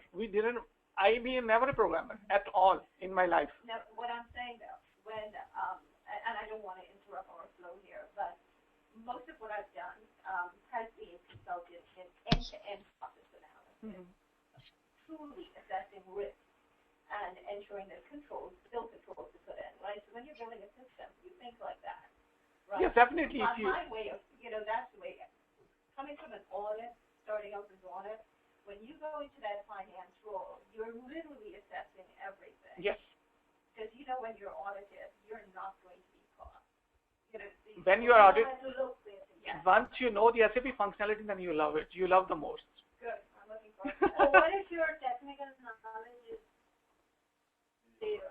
I will provide you whatever the technical knowledge is required. I will provide you over here. Don't worry. From scratch, from nowhere to somewhere. Complete package is given to you guys. Like even all this that you're saying is a little bit okay. Everything step by step, because right now we have a bigger audience. Right. For bigger audience, this orientation is meant. Okay. So I come from technical background, and I have been to your roles many times. Looking back, I think being in the functional side, I agree with you, is the best place to start with. Oh, I love the functional role. Technology, you get obsolete pretty quickly. Yes. The demand is you have always keep up with the technology, which is, as you grow older, right, you'll find very challenging. Functional, you know already, you're just adding a little bit things extra. I believe you go functional to programmer, not programmer to functional. I'm just giving an example. I've never been a programmer. I always been a functional consultant, and now my new assignment is coming up. The already global billing solution is coming up. I'm also giving a new SAP it's called SAP Hybrids for billing as well as for e-commerce suite. So I'm just giving them the new technology which SAP bought a couple of years back. Now I'm looking into that technology, how we integrate directly from SAP Commerce into that. So that's a separate. Don't only focus on this one. You don't have this to the. And so, meaning to say, when you are a functional consultant, you always know you are at the top. When you are at the top, you know what's happening, and the developer at the bottom. When I joined McGraw-Hill, one of the things that audit did was oversee large technology projects. And there was an integration they were having. McGraw-Hill used Lawson at the time. And there was this major estimation system that they had, and they wanted to do a full integration into AP. And because of my background, for me, I have to understand end-to-end. I don't want to know just about this project. I have to know each system. And I need to know what am I getting from them. And one of the key things I found out, and they've never paid attention to it, is that when you create procure to pay, and when you create those requisitions, you go through procure and everything, there are thresholds that need to be filled. Invoice comes in. Guys, mute at your end, please. You know, it should trigger a reapproval if it's a certain percentage of what was done. But they had totally overlooked it, because all they were concerned with was billing and integration. And one of the things they were looking at was interdependency. I went in and I flagged it. And it actually shut the project down. Because it was big enough. Mm-hmm. It was an estimation system that you were working on. You estimate it, you do a requisition, send out the PO, all of that whole approval process. So trust me, when I know, for me, that's the functional knowledge that I acquired over auditing several different businesses, industries. And that's why I'm saying that I think a strong functional person becomes a better programmer than the other way around. We agree to disagree. Anyhow, it's a good discussion. We always respect all the opinions, especially in the business area and the business avenues. Yeah. And we respect each other's opinions, and whatever the best after conclusions, we always, the company opt for that conclusions, and then we move on. So basically our learning is functional. Is functional element. Though I'm just giving you information that once you go into real-time project, you should not be isolated. What's technical? I have no idea. So technical is basically administrator and programmers are there. So you should have a very solid knowledge before you land onto your first project. That's why this information has been given to you.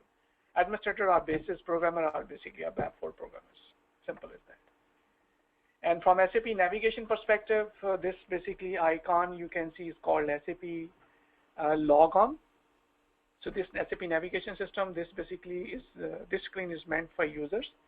So here you can set that this is SAP menu bar, and this is SAP toolbar, this is SAP title bar, this is SAP function bar, this is SAP standard menu tree is there, this is SAP status bar is there, this is SAP session numbers are there, this is SAP client numbers are there, and this to open and close status bar link, how basically if you click this one, it will come over. This one, if you uncheck again, it will open up like this way. So this, all the information, this is the very first page of how SAP screen basically look like.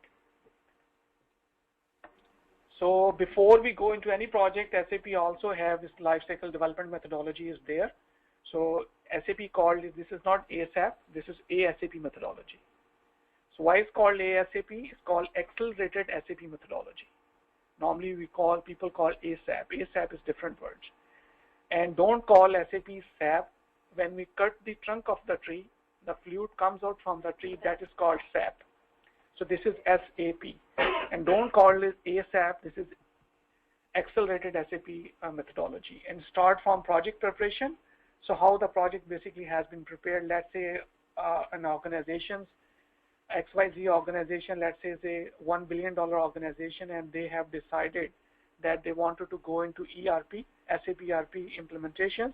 The project, before project, they have already decided the project has been prepared, they bid for the project, and then big 4 or 5 companies, they bid for the project. One company, let's say, they won the project, and after that they plan the project. Hey, this is our $20 million project, and this implementation will last for 2 years. The project has been prepared. In very first stage is called the first phase of the project. Project has been prepared, resources has been allocated, and then once it is there, then business blueprint. Hey, these are the resources from business side, and these are the resources from the implementer side, our implementation team side. Then they decide that who will be project manager, who will be PMO office, who will be taking care of ERP financials, lead managers, all the top solution architect level person should be there, and then they interact with directly to the persons over there.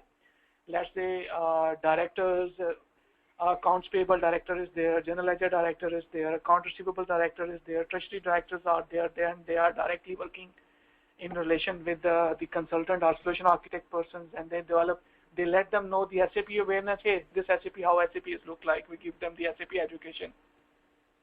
And based on the SAP education, how SAP basically work, how the reports basically works, then we take the information and then we present this information in the form, and then all the audience, their general audience is also there, apart from their higher executive to lower executive to their all the audience, the working peoples are also there. This way we grab the information, we document the information, and then the business blueprint document has been prepared. And based on the business, company business, once the business blueprint document has been prepared, then we put all the information into the system. It's called configuration. We put all the configuration, the realization phase. When the configuration is ready, then final preparation is there. In final preparation is there when we involve the team, QA team is out there, testing team are there, some other team are there. Then based on the threshold level of, we developed some of the transactions. We involved the super users from the business, and they test the system. And if there's defects are there, defects has been removed and eliminated. Based on, we already use another system for testing purposes. There are different system tools are available. And once the testing is done and defects has been removed, then the system basically will go for go live, and then the go and no go live date has been decided. And based on this one, SAP also provides another solution within SAP built-in. It's called Solution Manager is there. So based on the Solution Manager and all the documents, and we take from project management perspective to document management perspective to system integration perspective. So this Solution Manager takes care of all the details, and that this way the solution has been delivered, and then the date has been decided from non-SAP system to SAP system. This path basically takes from 1 year to 2 years based on the cycle and based on the approach of the project. This way the whole ASAP methodology basically works. And you guys normally, once you go, you guys are called mid-level consultant. Mid-level consultant comes in the third phase, which is the realization phase. So I have worked from project preparation to business blueprint to realization phase. So I have worked in so many projects from phase 1 to phase end. All pretty much all worked in global implementation, local implementation, public sector implementations, financial sector implementation, utility sector information, insurance sector information. Pretty much I have worked across all the industries. So this is the job of project manager? Like no, it depends upon what kind of a role you have. What is the difference between responsibility of project manager and solution architect? Solution architect takes care of whole end-to-end solution. So he is what style of all the modules. And project manager? Project manager, he only takes care of project. That's it. The solution architect is double pay than your project management. Yeah, that's the guy that's Yes. doing the foundation on asking of everything. Solution architect basically is architect. He knows the complete end-to-end design from SAP perspective, from non-SAP perspective, from all the niche area which people don't know, but he knows from people process perspective, from technology process perspective, from internet process, from all process perspective. You name it, and he already knew everything. I asked you, the more you ask, the more you learn from me. So functional, so we have a finance. This is the ERP core. What ERP basically consists of? Finance, HR, and logistics. So, but mostly 60 to 70% of the company, they use ERP based on the finance. Okay. Yes. But logistics means there are two, the MM and SD, right? MM, mostly they use MM and SD. MM and SD. And finance, GL, ERP, and fixed assets. They are the use other modules too. You will get to know other modules. I'm a little curious about the role of the HR. HR basically based on the country specific. Based on the country specific law, SAP have modules basically built on the HR modules. You will also get to know all the information of finance, HR, and logistics. So global implementations, generally the HR will take bigger role, right? Yes, I will let you know. Based on before we go, why should not we take a break? Yes, sure. Because I needed that. So I will guide you that here you will get to know from nowhere to somewhere, from scratch. You've always done that for me. Guys, those who are online, please take 5 to 10 minutes break, and after that we will back on exact after 10 minutes. 12 o'clock. We will back 12 noon. Guys who are online, we will back at 12 noon. We have a 10 minutes break.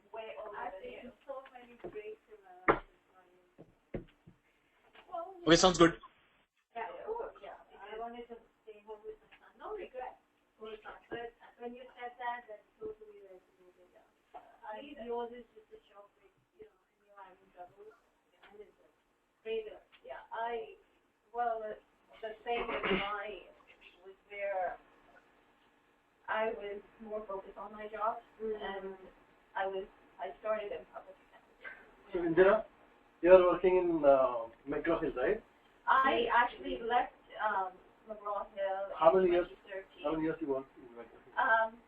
8, 9 years. 9 years. They are using Oracle Financial. They are not Yes. using. They are not using SAP. They just rolled out Oracle. When I was They there, rolled out Oracle. They are not. they're live on Oracle. But what they were doing is that when I joined,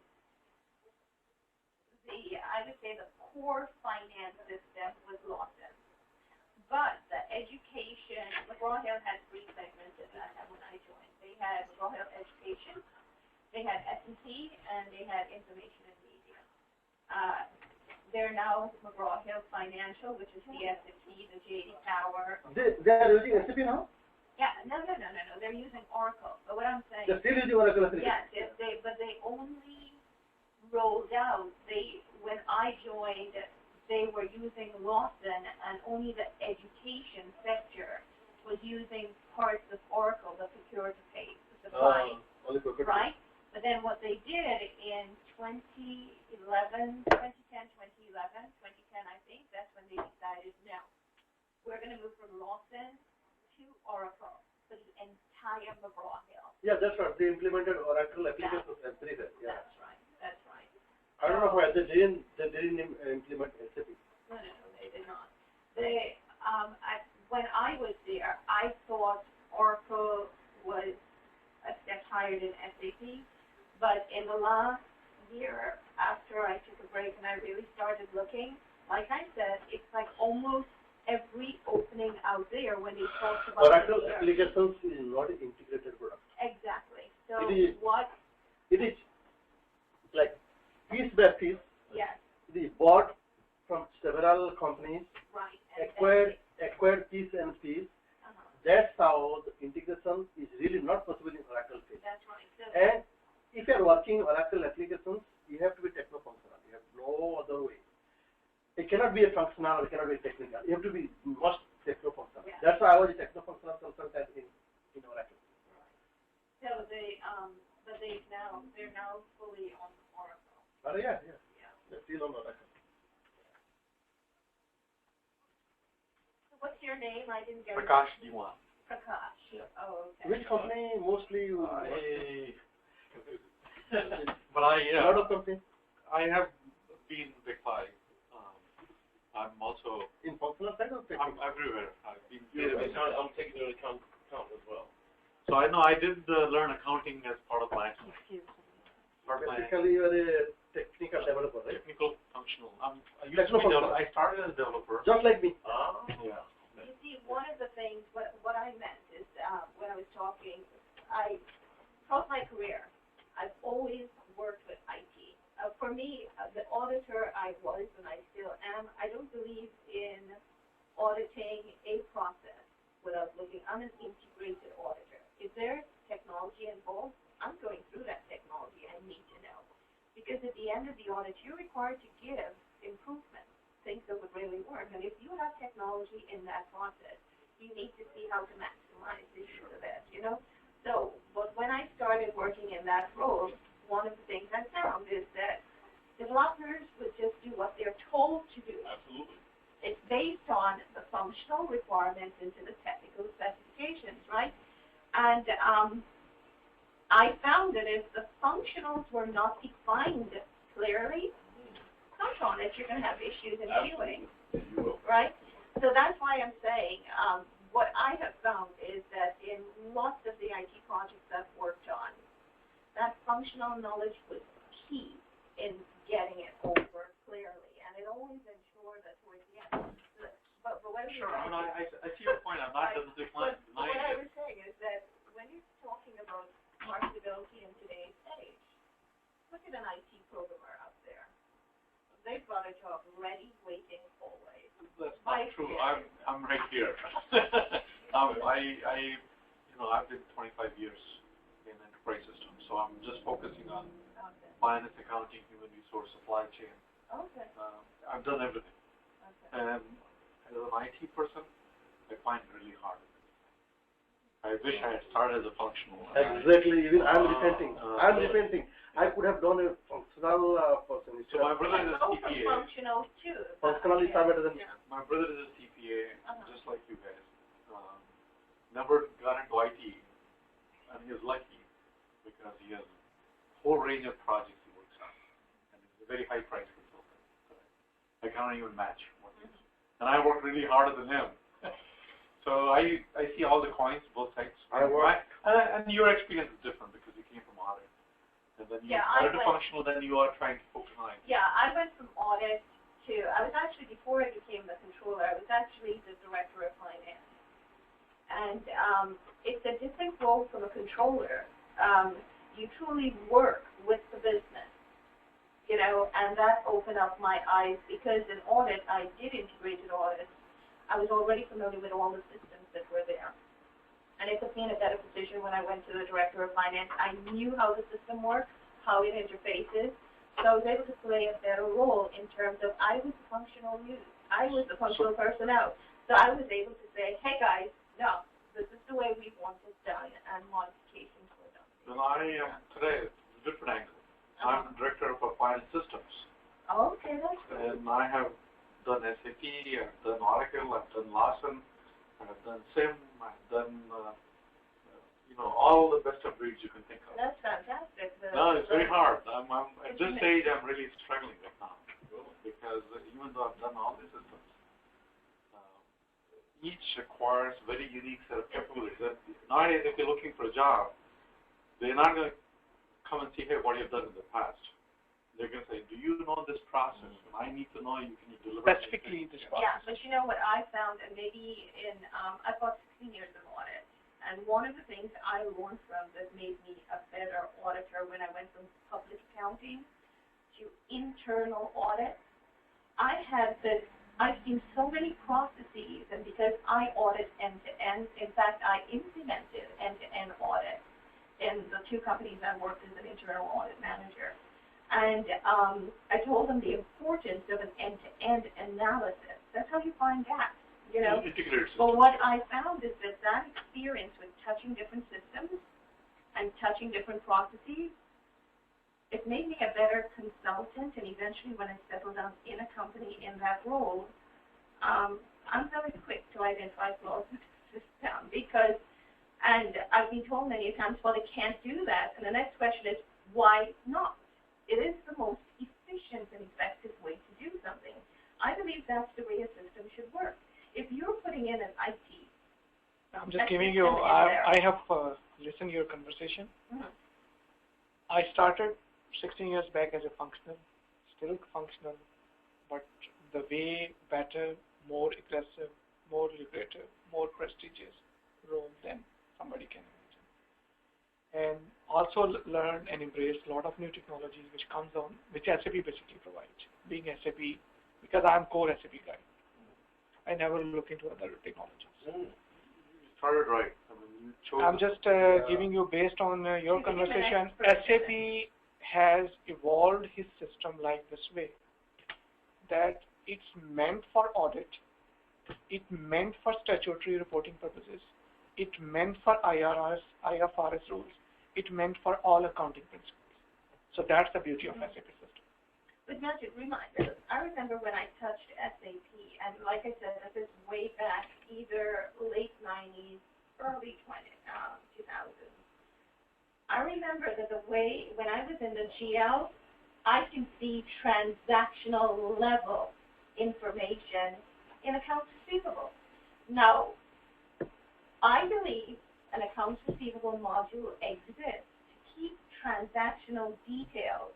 And at the end of the day or at the end of the month, you do a posting of total AR, various credits to the revenues, various receipts that were received. And even though it's easier on an end user rather than going into a whole bunch of modules, when you as an auditor is looking through, you're looking through the general ledger and you're looking at AR, you're seeing a bunch of detailed transactions. No, SAP provided you very specific reports out there. If you wanted from audit perspective. But when you go to the GL, when you look into AR, are you seeing customer Joe, every single transaction? You see, and that's the thing. To me, the whole idea of a subsidiary ledger, from an accounting standpoint, what is a subledger? A subledger is detailed transactions. What is a general ledger? A general ledger is more summarized information. That's we call reconciliation account. Reconciliation accounts, we have a summarized detailed information, summarized information. If you wanted to go into the subledger has all the details. Okay, so then maybe what I remember seeing, that's not the way it exists today. Then. So whatever the information you can ask, give me the information. Normally when I talk to executive, I say, what kind of requirements you have? Right. They provide me, this information is available. Talk me some more intricate information, or we don't have. Then I can let them, sorry, I'm interrupting you. Then I let them know these are the different facets of SAP. Then, oh wow. So we provide them the information. As you get into the subject details, then you will use. How many class days do we have? We have 8 days class. 8 days, okay. And from at what point do we see? And I have to be understanding of the rest of the fact, because again, how far I've moved up in my field and the diversity of it. Within a year, I will personally, everyone, that's my normal pattern. Normally, every individual I guide, that based on your strength, because end of the day, you have all of your strength, what kind of a personality you have is exposed to me, because this is my God-gifted talent. So even you don't let me know all of your details, I will eventually get to know all of your details. Oh, right. No, but I always guide your strength. Hey, that's the reason if you see later you will see my email, that SAP coach is there. Coach know his player or her player's strengths, because sometimes the player didn't know his or her strength. Being a coach, I know your strength. Right. Sometimes I will be very polite to you guys. Sometimes I will be sometimes rough with you guys. Normally it's happened. You will see. Sometimes I am talking very polite to one person and very harsh to other person, because I know that how you trigger, how you get along with on your course of direction. Right. No, but what I meant is that is in 8 sessions. I want to know when we're getting to the true hands-on. From very first day. Thank you. Guys who are online there, you guys are there? Let me know you guys are there. It's already 12 noon. Yes, I'm here. Yes, I'm here. I'm here too. Okay, Holly, you also here? Okay. Yes, I'm here. Okay. No, it's fine. It's fine. Sometime, don't worry about that. It's all education. Even I'm here. Who is there? Vignesh. Okay. Guys, actually, we are talking about where we left before, so everybody has break. At least necessity of the break is to go and refresh yourself. That's we have already done. Yep. This is basically core ERP. What's basically core ERP is basically, guys who are online, please mute at your end. So core ERP side basically depends upon 3 major areas: finance, HR, logistics. HR is also called by SAP HCM, Human Capital Management. Yes. And we go into a little details. What are these modules? What are these animals are? So I just wanted to know about little bit details of this one. So first we go into human resource. HR module includes support on salary and payroll administration, as well as areas such as work schedule modules. This core functionality basically is a very country specific. I'm just giving you one example. When 2009, when I was in Europe and we are doing some implementation at that time, we are just chatting with each other within our department, and we got to know from HR. So hey, you know, guys are from US, that in Switzerland, based on our company, we have a law that though it's a maternity related, I'm just giving you one example. They said that based on Switzerland law, that if a lady gets pregnant, so he will be on leave for 3 years. 3 years. 3 years.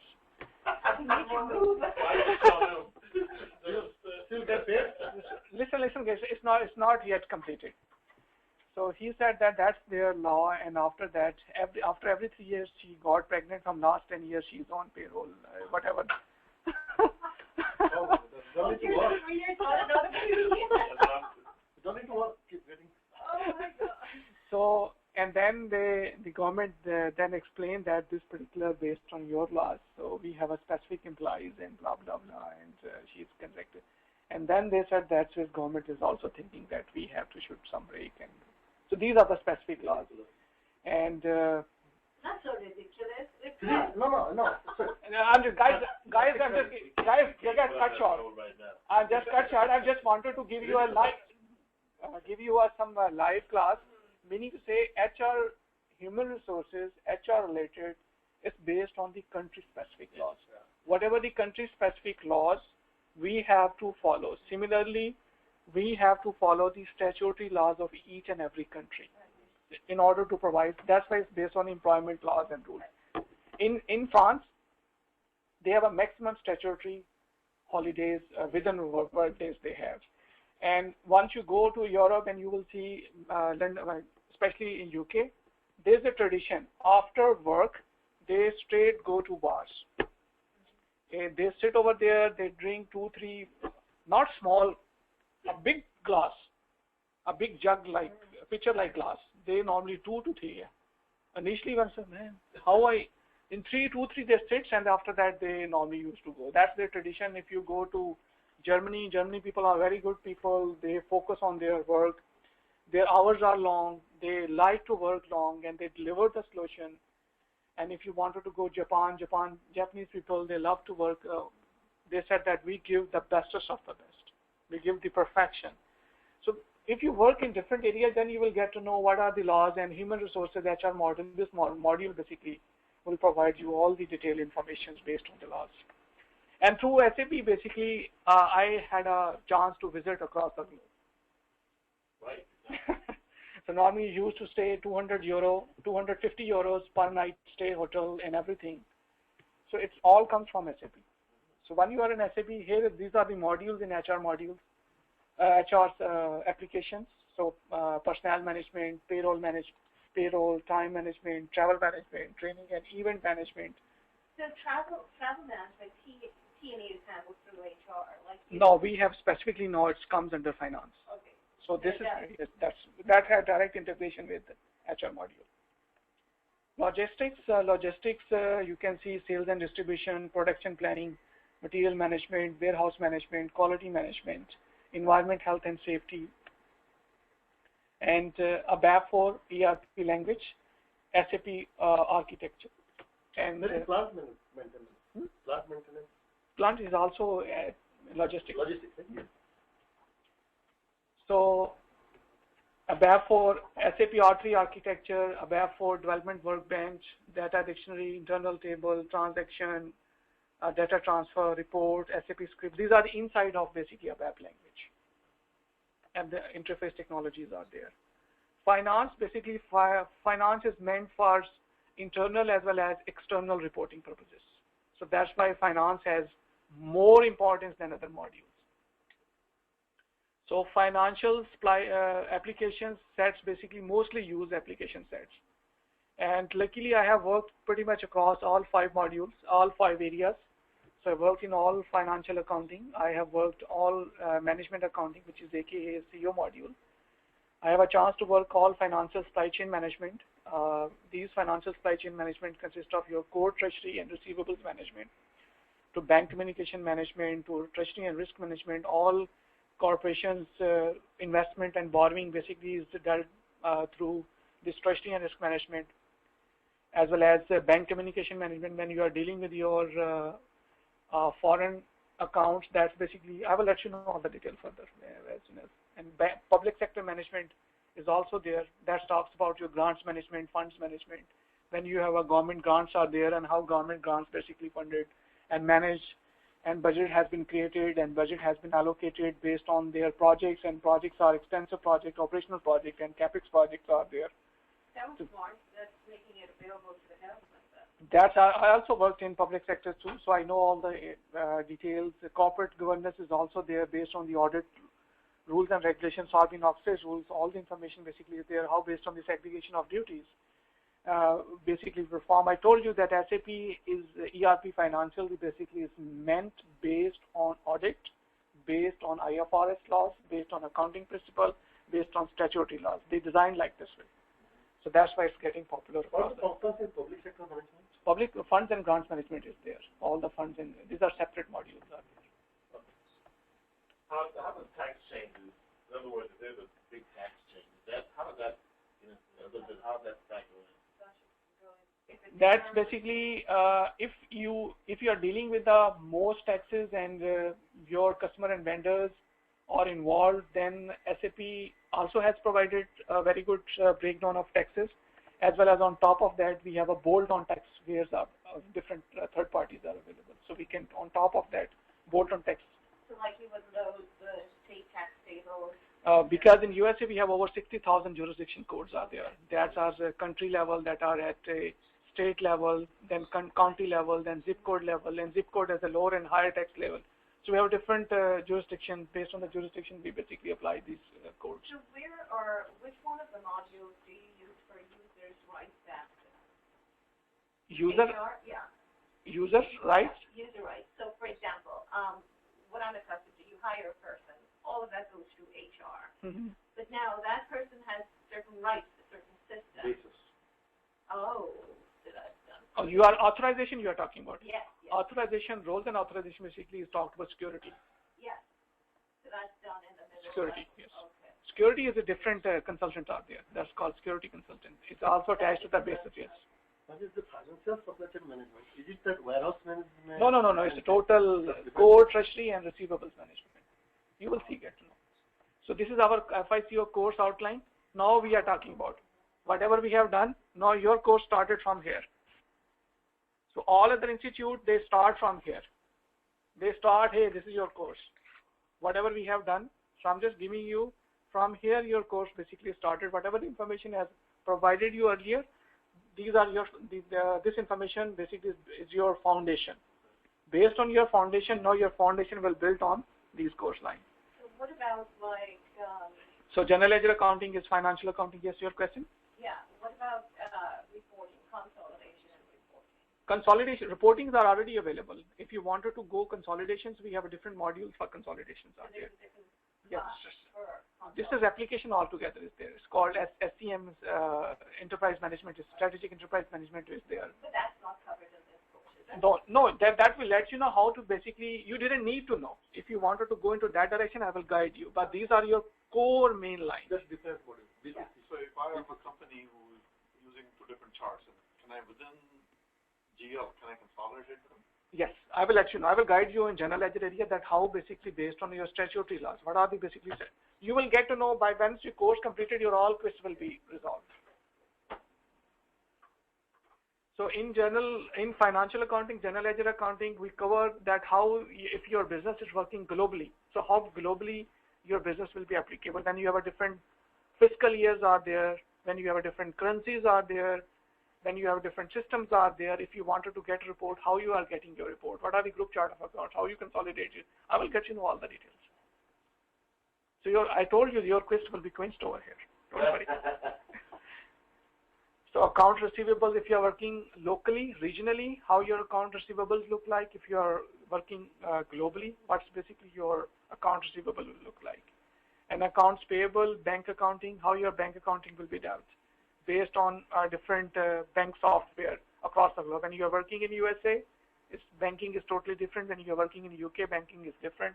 When you are working in Europe, SAP area, they have a single currency, Euro, single currency area, they are working differently over there. What kind of methods they basically use. So these are the things basically SAP provides you all the details. So banking allows you to upload bank statements to do. Yes. Bank will also allow you to automatic reconciliation. All of your accounts payable, receivables, as soon as your statement is uploaded, your auto reconciliation has happened at the same time. That's where the currency fluctuations will show up. No, that's happen in general ledger area. So when I was working, so we have at that time we dealt with 2009 53 currencies. So you have both functional currency and reporting currency. Yes, we have a functional currency, we have a reporting currency. So we have a group currency. Because I was the only person who is responsible for all the foreign currency. If you are interested in foreign currency, I will give you tons of details. Because my hands-on was in foreign currency, I was the only main person for.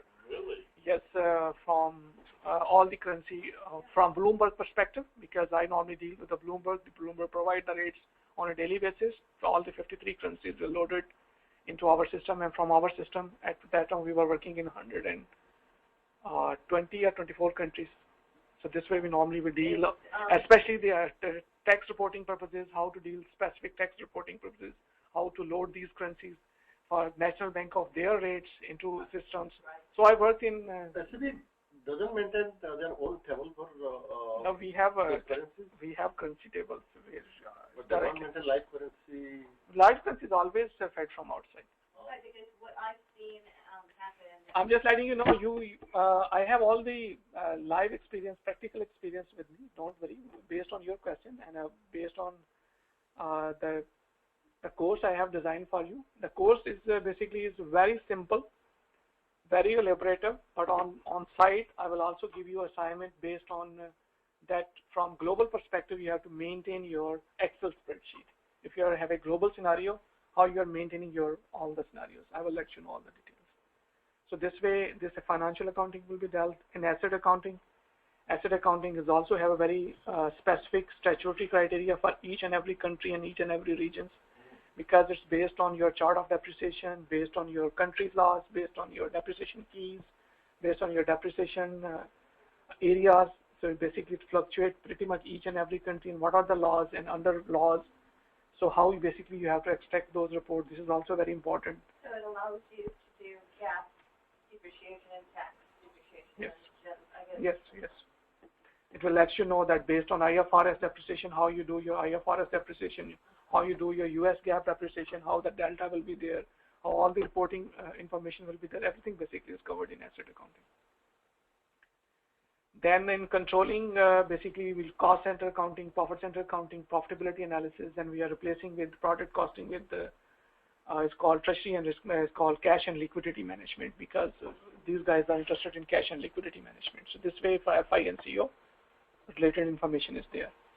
Then from course that what's basically an FI structure, so we are giving you basic setting, enterprise structure, creation of a company, company code, assign company code to a company, business area, fiscal year variant, then fiscal year variant to a company code, chart of account, accounts group, retaining accounts, posting period variant, document types and number ranges, field status variant, tolerance group, etc. All the information is there. Those steps are like fixed, some like 76 or something steps, right? No, I will guide you go through. Don't worry about the number of steps, whatever the number of steps, I will give you. And before that, before we start, I will give you the business requirement of each and every. What are the business requirements in the form of a presentation? Once you go into the real-time projects, normally these business requirements we present to the stakeholder, and after stakeholder we are getting the information and then we prepare the business blueprint.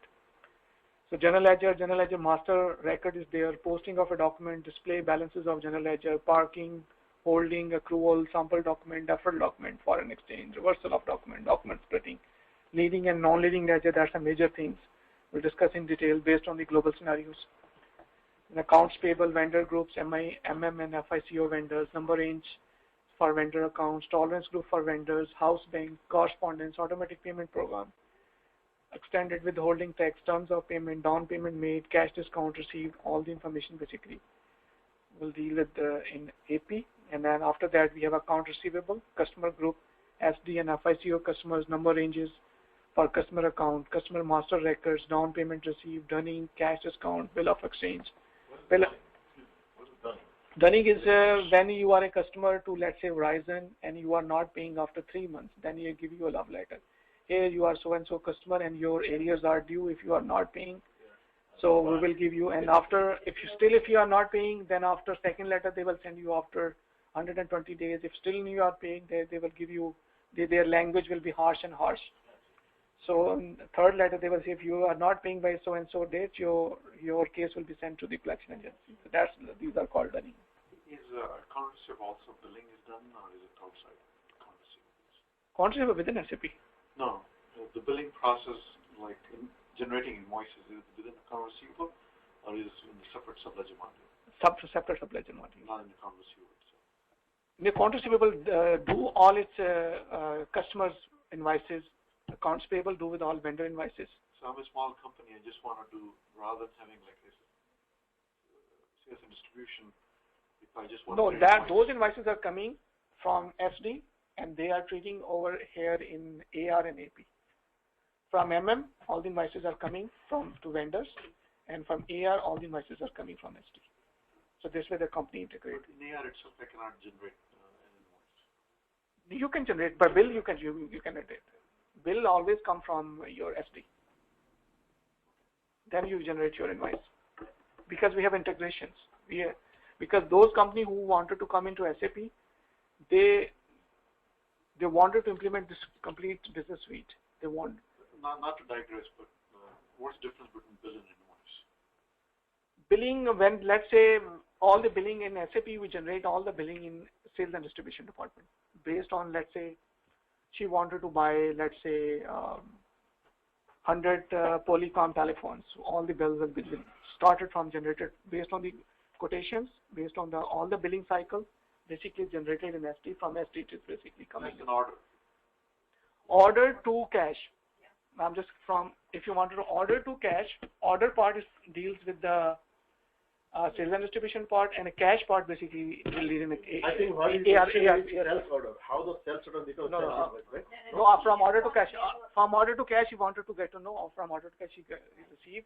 Order side is completely dealt with in SD. Cash application side is completely dealt with AR. So I'm coming from Oracle perspective. So Oracle, you can do an invoice directly within AR, and then do collection within AR as well. I don't have collection. No, I got your question from here. You're asking. In SAP, SD basically is taking care of all this. And from cash collection, basically, all the cash application will deal. Now you got it. Similarly, we have a procure to pay. All the procurement side is dealt with MM, and all the payment sides will dealt with the payables in accounts payable. That's basically there. And when you are working in, let's say, big 4 companies, they have developed applications, order to pay. Sorry, order to cash, procure to pay, and record to report.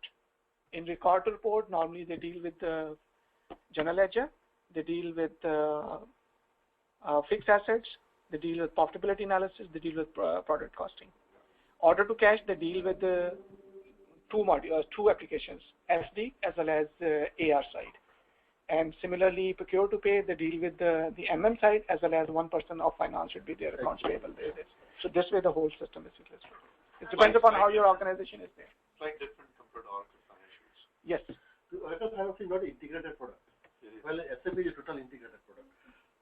So no, actually, Oracle has order to cash, but what you're saying is that it still gives you the but they are ability scattered. by They are not a single volume. order entry and go straight to AR and generate an invoice.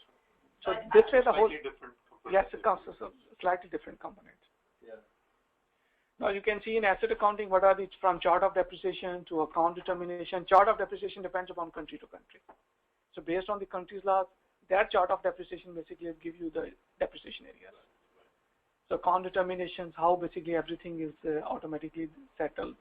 Then screen layout, asset classes, integration with FI, depreciation methods, depreciation keys, asset master, sub-asset master, asset report, depreciation run, sales of asset, transfer of assets, scrapping of assets, capital work in progress.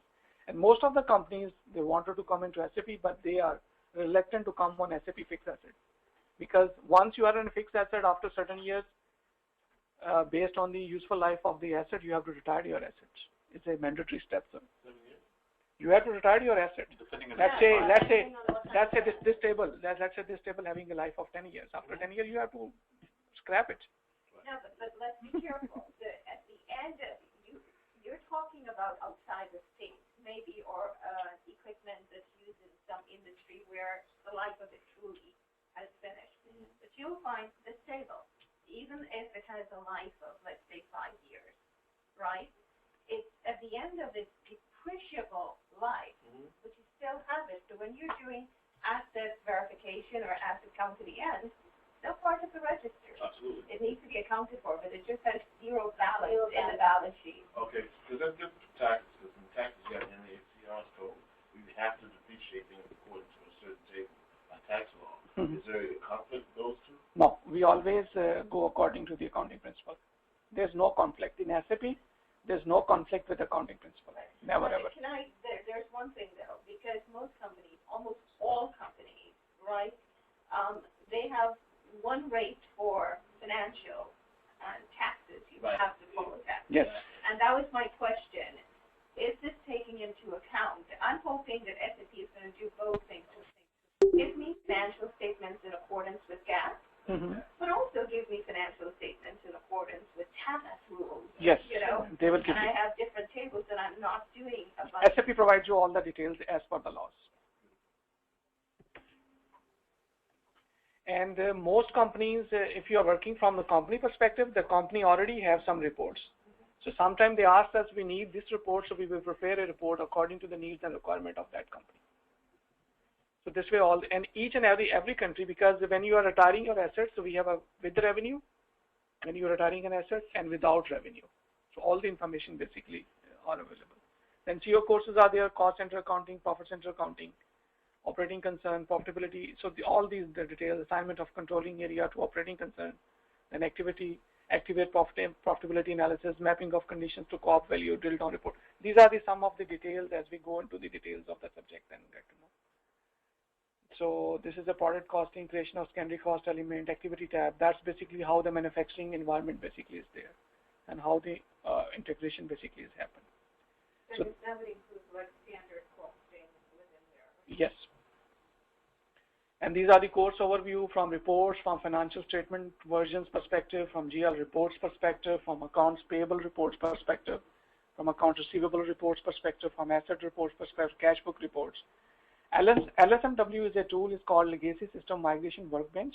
When we wanted to migrate the data from non-SAP system to SAP system, so this system basically will provide you recording templates, and based on the templates, we upload the data into the system. So this is. If you want to come to stage into. Yes. You can show us the template. Not templates. This I'll just give you the introduction how this basically LSMW is all about. And transport management, how basically you move your transport from dev to QA, QA to productions. Actually, in the accounts receivable reports, I'm wondering, I didn't see this as one of the bullets. In the AR module, does this does it comply with its achievement laws? Like, does it do a report for that? Yes. If you have a statement laws are there based on your statements, basically you can develop your reports.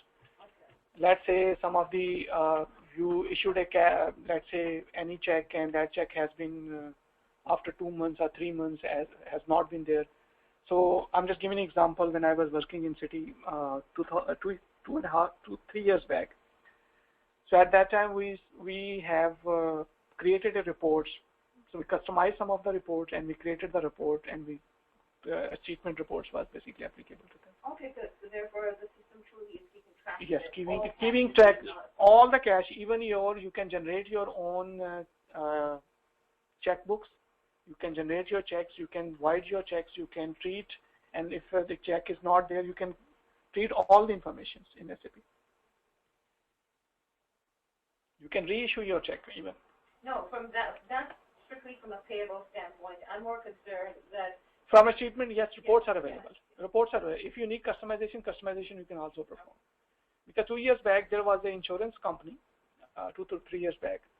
So when I was working with them, so I was the person responsible. So I asked them that you need some of the customization. After customization, they're taking care of it. Yeah, because I was hoping that would be standard based on the industry that you mentioned. Because this is a standard report. If you're in insurance and if you're in mortgage, right? Yes, even in mortgage, this reporter, because I immediately, as you mentioned the achievement, I already knew that what basically you're talking. That's why I'm just giving you, these reports are available. So course material will be provided in the form of PowerPoint presentation, PDF, Word document, simulation files, interview question papers. Interview question basically is a 70 pages interview, real-time interview, FI and CO.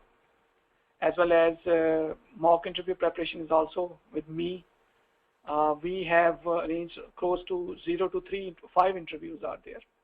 So based on, so first we have exit interview, then 3 mock interview, and if you are not qualified interview, then you are failed, and then you have to prepare yourself and come again.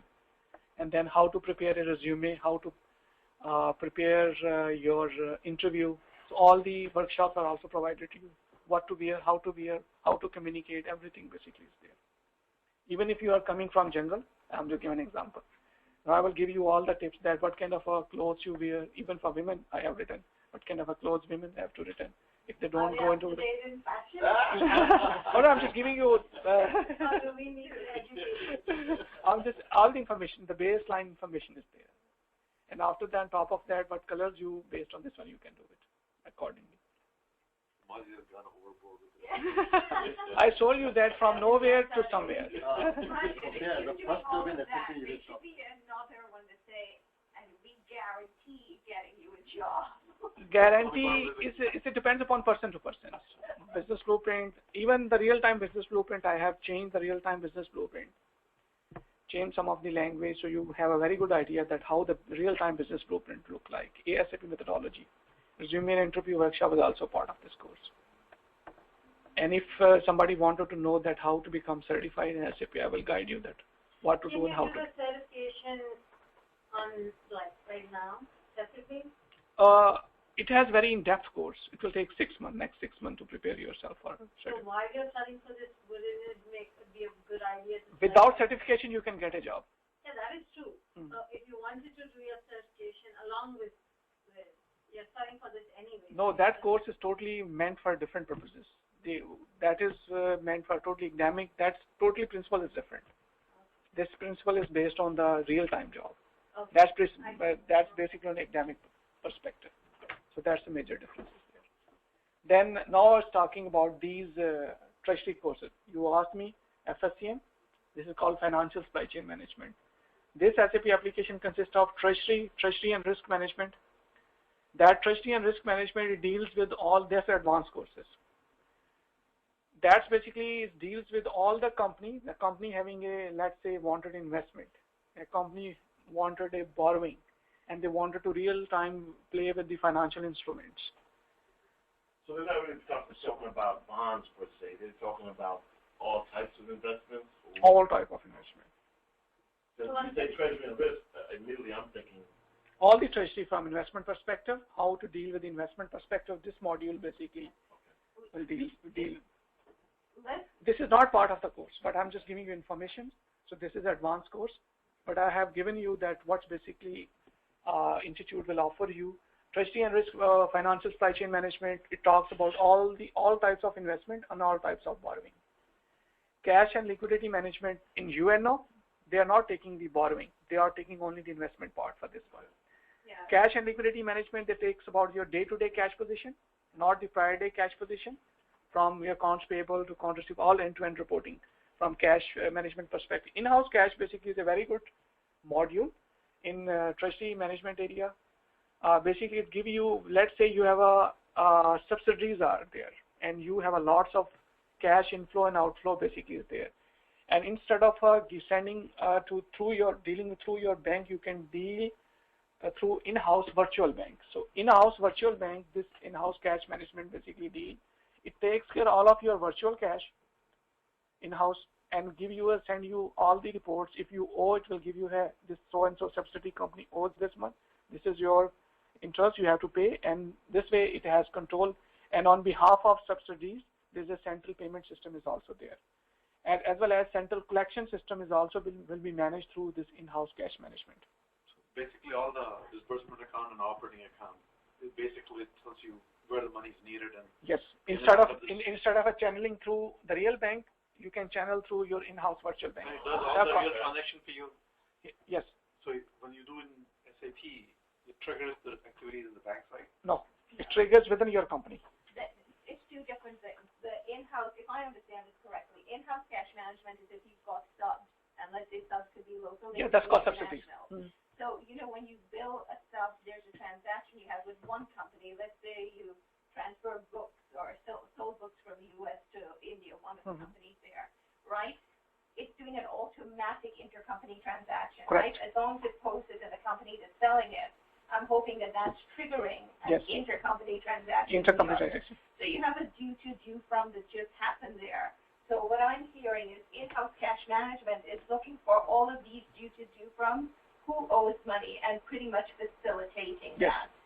Intercompany transaction. Intercompany, this is also one of the functionality of this one. Second is central cash is also controlled. Central payment is also controlled. But there are rules, there are international rules. You just can't, because taxation, it affects that deal within general ledger area.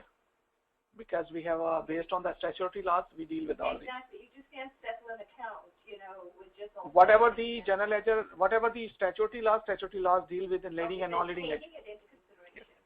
Everything is taking consideration. Everything is taking consideration. Yeah. But what I like, what you're saying, in Treasury, Treasury is where I'm assuming what it's looking at. In AP, you would have set up your vendor terms. You enter the invoices. It's got a due date, right? So let's say you're looking at today's the 12th, right? You're looking over the next week or the next month. What are my payables that will become due?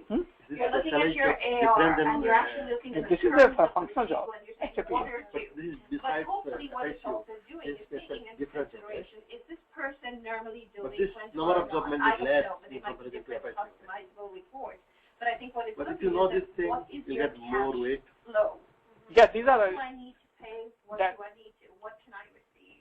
I'm assuming that. Indira, you are absolutely right. It's the same way as this work, and that next is called bank communication management. This is also very powerful. When you have a foreign currency, and you wanted to pay through foreign currencies to your vendors, so this is a very good. So SAP having a direct interface with SwiftNet. So SwiftNet is directly integrated with the SAP, and in bank communication management, all the authorization from 1 to 3rd, whatever the level of authorization is there, signature is there, everything is there. You can monitor your payment.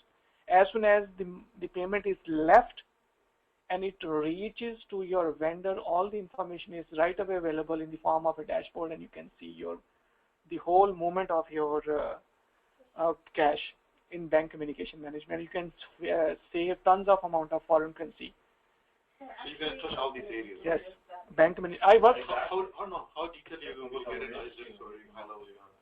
You will get all the details from approval Part of the to, FICO class, right? you can also merge your payment in bank communication management.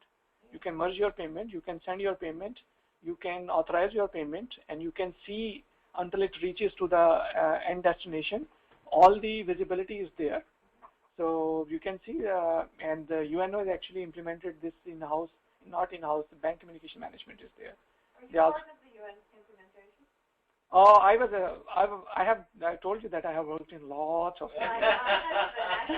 Not UNO, I was they taken me as a advisor consultant for some period of time because I was busy. I said I will only provide you some of the, and then PwC at that time, they were doing some business blueprinting, and at that time I just guided them.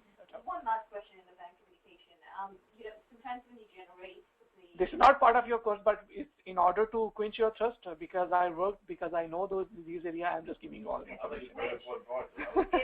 Is it here, like, you generate your payment file, customer check. Whenever you would send that to the bank and let them know these are all the payments we're making, the dollar amount. So when it's cash, that's their validation, right? Is it in bank communication or is that done in AP? Positive pay you're talking about. Positive pay is happening in AP. All the positive pay file we have. From AP goes to the bank. So let's say we issue 200 checks and wanted to see 200 checks, positive pay file has been generated automatically and sent to the bank, and based on the bank, when it comes and the check has been cashed, that has been positive pay is AP. That's higher level than AP. And then next we have a called receivables management. Receivables management companies whose customer volume, let's say, is 200,000 to 1 million customers are there. So they love to go through this particular module. It's called, they manage your credit management based on the usage, and they have a credit management deal with two types of credit management. One is called internal history, another called is external history. Internal history based on their usage of consumption is called consume to cash. That how basically based on their consumption, based on utility, based on telecommunication, etc., etc. And how basically they are well in their paying. So that's their internal history. Internal history also has rating. I'm trying to get an idea of how quickly people pay. Yes, they have also have their internal rating that's dealt with through this particular they also having a direct interface with the credit management to it's called external history. Like all three credit bureaus are there, etc. Then we have a dispute management, and before I go to dispute management, so we have a very good module. It's called Biller Direct. So Biller Direct basically is a web application through web application servers, through Java connectors. Basically, we develop this particular portal, and based on the consumption and based on the bills, based on the invoice, the customer can directly see their bills, and they can manage directly their administrative data, customer name, address, etc., and credit card information, debit card information, and any other information. They select the bill and they directly pay. So that's also been dealt through Biller Direct, and if they have a dispute, I do not owe this particular invoice, at the same time, they can dispute right away their same invoice. And then this having interface at the back end with the core ERP system, and then the core ERP system directly take care of them. Then we have a collection management system. This is also part of FSCM. That basically is also deal that from collection perspective, let's say, out of 1 million customers, only 50,000 customers, basically they owe so and so money, and then based on their case, basically case one, case history, case has been created in SAP based on the cases. So it's directly deal with the customers, and then again, all the process basically has happened, and sometimes the case information has been sent after that to the collection authorities. If not, so everything basically you can see this is called receivables management. Everything is being dealt in SAP. And on top of that, which is not mentioned over here, is consume to cash. It's called BRIM. There's a lot of other functionalities also. I'm not have included, but you can see all these modules. And still, if you are thinking that without ERP financials, you can go anywhere. That's the Treasury. I've seen openings just for that. There's lots of openings. In Fortune 500. Just for that. Yes, I'm told you when you are dealing with ERP financials, it's an evergreen tree. ERP financials, FICO consultant, and as soon as first year you go for SAP FICO, develop your skill set and expertise in that area. Second to third year, you go into Treasury area. Third to fourth year, you go into public sector management. 4th to 5th area, you go to reporting area. This way, within 5 years, you have a complete information. Wherever the jobs will come, you have all the... You're making it too long. No, I'm just giving you an example that jobs are there. I'm just giving you a complete package. Because this, you cannot give all the information in a one day. So when these job requirements come, do they come in like a specific? FICO. It literally says, the UN, right now if it's the finance position, it literally will tell you, SAP FICO required. And there's a Fortune 500 out in Princeton that specifically said SAP and it's a treasury management. So some of them are so specific. And now we haven't finished yet. Now these are the courses for public sector. So if you guys are interested in forthcoming years, I'm just giving examples. It's really interesting, yeah. Funds management, this SAP application consists of funds management that control your, because I have worked in all these areas. I haven't mentioned the other areas which I have worked. Funds management, budget control system is there, how to control your budgets. I told you the humble. More you humble, the more people respect you. Do you find nonprofits, I mean, I'm not talking about the UN, but like big enough nonprofits? Yes, I worked in one of the, in Los Angeles, in Hollywood area, I worked in non-profit organization. I work in non-profit organization too, luckily. You ask me a question, I give you an example. So funds management, budget control, in budget control, we control the entire budget. So we control through fund derivation strategy that how it's basically, this module is directly integrated with your CO, with your FI, with your MM, and how basically funds basically is, as you can see in your reports, these are the things basically I have given. And then grants management, from grantee management, normally we take care, and then grantor management is also a part of this one. And then budgeting, how basically federal budget is go into the budgeting system, and then billing, how basically bill is there. And from project system perspective, we have a CapEx projects within a government organization, and we have OpEx projects. So capital projects are there, operational projects are there, engineering and projects are there, project strategy is there, how we have to make project strategy and risk mitigation strategies are there. Project and system security, I have basically done all this. For a publicly traded company, when I see public sector, I think of government, right? But state government is also a part of this one. Right. So when I see, where would you normally do the annual budget planning, monthly forecasting? Within this, or funds and grants, funds management. Funds management. Then we take the funds. The one that we saw just in Treasury. Yes. Okay. Funds, it is directly attached to the Treasury. Oh, okay. It is directly attached to the project system. So how budgeting, all the budgeting, you have $100 million, and $100 million basically goes where? It goes to projects. You have a capital project, and you ask me a question, I'm giving you an answer. You have a capital project. How much capital? We have a $50 million capital project, and $50 million project will be raised in project system, and then you have a budgeting system, and how the budget will be controlled. That budget will be controlled in funds management area. Then based on the consumption, then based on the... I'm not even talking about that. I'm talking about standard annual financial budget. That's basically funds management we can take. You can use, because, you know, at the beginning of the year, yes. You start how many months? 6 months before, you start doing the budget for the next year. Yes. You know, and has nothing. Then we have a lots of systems. Sponsored classes are there, sponsored budgets are there, and then it's a 1 year budget as a multi-year budget. So, sorry, the budget control is within the activities, controlling the activities within SAP. But you also have budget. Like for financial sales. So like HFM is another one. Exactly, that's what I'm saying. No, we didn't need it. No. At the beginning, it's standard business process. When you're doing the reporting for the SEC, right, or even Wall Street, one of the things, every company set their annual budget, their 3-year budget, right? At the end of each quarter, right, as soon as you start the year, that budget is in place for every financial statement line item, right? Everything is available in both areas. We covered everything. Okay, good. So the one I'm talking about, not capital expenditure budget. I hear where that one is being done, right? But I'm talking the complete enterprise budget. Enterprise budget, funds management area. Okay, good. All the details.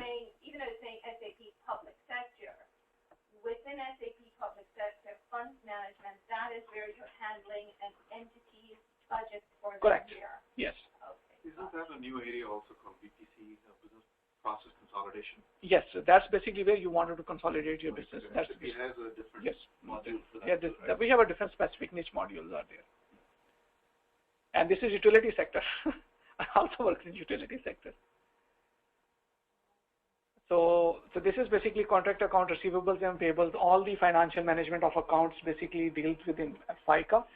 And then based on the SAP device management, based on your meters and everything, basically we take care in SAP device management. Then ISU utility invoicing, that's basically a different modules. We take care of this one, and then ISU billing, this is take care, and this is ISU biller direct. It's called utility customer e-commerce, e-services there. So this way this is handled and dealt by this one. And I didn't include insurance. I didn't include my other e-commerce. I said, okay, that is not relevant. And these are the training highlights. So real-time instructor, you can also have assumed me that I'm a real-time instructor, not a dummy or goose instructor. So in classroom and for distant audience using GoToMeeting software, SAP Live Server Access. So as soon as you will fulfill your applications, because I am not part of the applications, whoever is your coordinator. So once you fill, so they will provide you SAP Live Server Access. It's called Training and Education Server. So SAP Experience Center, I will guide you based on as we move forward in each and every class. So every class basically consists of whichever module we are covering. So first of all, I will give you the business requirement of each and every module. Based on the business requirement module, then we have a configuration notes are there, step by step, that how you have to enter into the system. This way you will learn the functionality of the system of pretty much each and every module. That's way your live server access from day first you will entering into the system. SAP training, as soon as you can see that I have already given you a live example of the during this particular, as soon as we go into the specific area of the module, I will guide you, I will coach you that if you're working in this part of the area, what are your requirements? If you're working in this part of area, what are basically your examples? And then training materials, support, PPTs and PDF documents are there. And then SAP practical. Practical means you have to go and work into the system. So that's basically your practical. As well as you have also prepared your, it's called Excel spreadsheet based on each and every module. And then directly working based on the simple configurations which will be provided to you. And Excel spreadsheet, I will give you the global scenario. But when you are working on the system, it will give you a very baseline foundational configuration directly into the system. So this way you have both hands-on hands with your basic configuration, functional knowledge, as well as if you are working as a global consultant, working in a global environment, I will provide you the server, not Excel spreadsheet. You are putting all the information on the Excel spreadsheet. So once you go to your real-time projects, this master Excel spreadsheet will help you a lot that if this is the company, how this information will be available across the different modules. This way, it will give you a complete end-to-end picture. So SAP test, and this is SAP test, which I have and frequently asked question from interview point of with project work relevant perspective feedback from SAP training partner. I will let them know that who are basically giving interest. So they will also having a strict rules that if every class they ask me that whosoever is really interested. So let us know so we can put them on their SAP practice so they can also help you out in their SAP practice too from job perspective. And those who are on jobs, so sometime if I find an email and you guys are having any real trouble and you need some guidance, so I will provide you guidance what to go or how to go, what are your guidelines, and then resume preparation, mock interview. Normally all the mock interview happen with me. So SAP certification have help if somebody needs it. I provide you on Java system if somebody needs, so I can provide you. Help via email, normally initially it's email. So as soon as you show me interest, so then I will share my cell, and online help is always have a remote support if you need, is always there. So I have seen people, this is my last, I have seen people, they were nowhere. They hardly manage to come into the class. They even don't have a gas money to come into this institute, nor they are consultant. I have seen people, they already earn very lucrative pay. They left their career. They came into SAP because they said that we wanted to spend time with their family. That's the reason they switched their career. Now they are in SAP. I have people from mid-20s to late 30s to late 40s to late 50s, all sorts of people. Nobody's come in my class 60.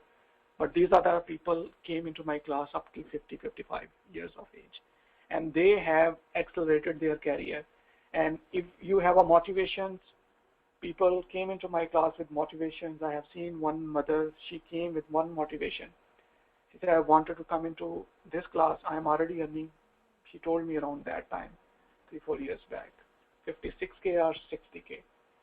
And she said that now my daughter is in Stony Brook Medical School. I wanted to give her at least 20K per year. So this is my gift for her. That's why I wanted to switch into career. And she all the way at that time, she had driven from Massachusetts to here during winter, and that winter having a major storm during our class. 2-time major storm has happened. And I asked her, don't come and go, stay over here on the weekend. And there are lots of people, and people I have seen who are only earning 20K, 25K, and now they are earning over 100K. People, they were nowhere, now they are somewhere. I will give you a live access to my life. I'm giving all live access means I will give you all the tips how to work in the system once you go into real-time projects, how to interact with the people, how to communicate with the people. These are the things, as well as tips of that how you guys will be successful. Do you also teach HANA? Or? No, HANA is totally, we have a different institute. Everybody is taking care of different modules as well as application sets. I'm only in ERP financials. That's my expertise. HANA expertise and technical expertise, we have another instructor. So he's taking care of all the HANA, BW, BI, and all the, my expertise on the ERP financials. Is HANA rebranded from Sybase? No, HANA basically, they developed their own system. It's basically, this is a database as well as high appliance analytical tool based on your digitizations. In the future, SAP basically is already started building up their simple finance. Everything basically is built on, instead of Oracle, they built on HANA technology. HANA platform is called simple finance. On top of that, all the reporting, especially digitization and the e-commerce and the analytical reports are taking out from same SAP. So it's like separating SAP ECC no. different. This core module stay the same. Okay. You are learning, it will not go anywhere. Another Oracle database. So they're replacing backend with a different data. Yes. On top of this, ERP stay the same. Didn't SAP acquire Sybase? Sybase, this is Sybase. Yeah, that's required. HANA is same methodology what Sybase was following, but it is in memory and it is columnar based instead of row based. It is columnar. And SAP didn't had its own database. HANA is SAP's own database. And if you want to buy SAP, you have to go through SAP only. SAP will provide 5 different vendor like Fujitsu, HP, and all those things. And so these are different. SAP has complete end-to-end technology. Don't worry. From future perspective too. Is SAP also available in SaaS? SaaS is a different technology. Which if you need any analytical things, if you wanted to go separately, you can take HANA on SaaS too. They will also give you choice. Actually, that's great. Is SAP available? So, almost everybody is. I No. know Oracle is available. No, might be in the future. Yeah. Might be in the future. So now you still have to go physically. No, they are already giving you the analysis, statistical analysis. They are focused on totally report side. Might be in the future, the way SAP is evolving and plugging into the system might be in the future. Actually, within 2 to 3 years, most probably, FICO will be like obsolete, and simple finance will take over FICO. This is not a FICO. S4 HANA, FICO. I'm just letting you, this will not be absolute. Not obsolete, but that will be renamed as simple finance. It is almost the start. Only rename, all the things will stay the same. Yeah, I know. Same logic, same thing. But the new version will be under S4 HANA. Right? I know S4 HANA. I'm just, you now spread out the information. I'm just letting you know only whatever the modules we are talking about, ERP, this whole ERP will, instead of Oracle, it should be on HANA. Yeah.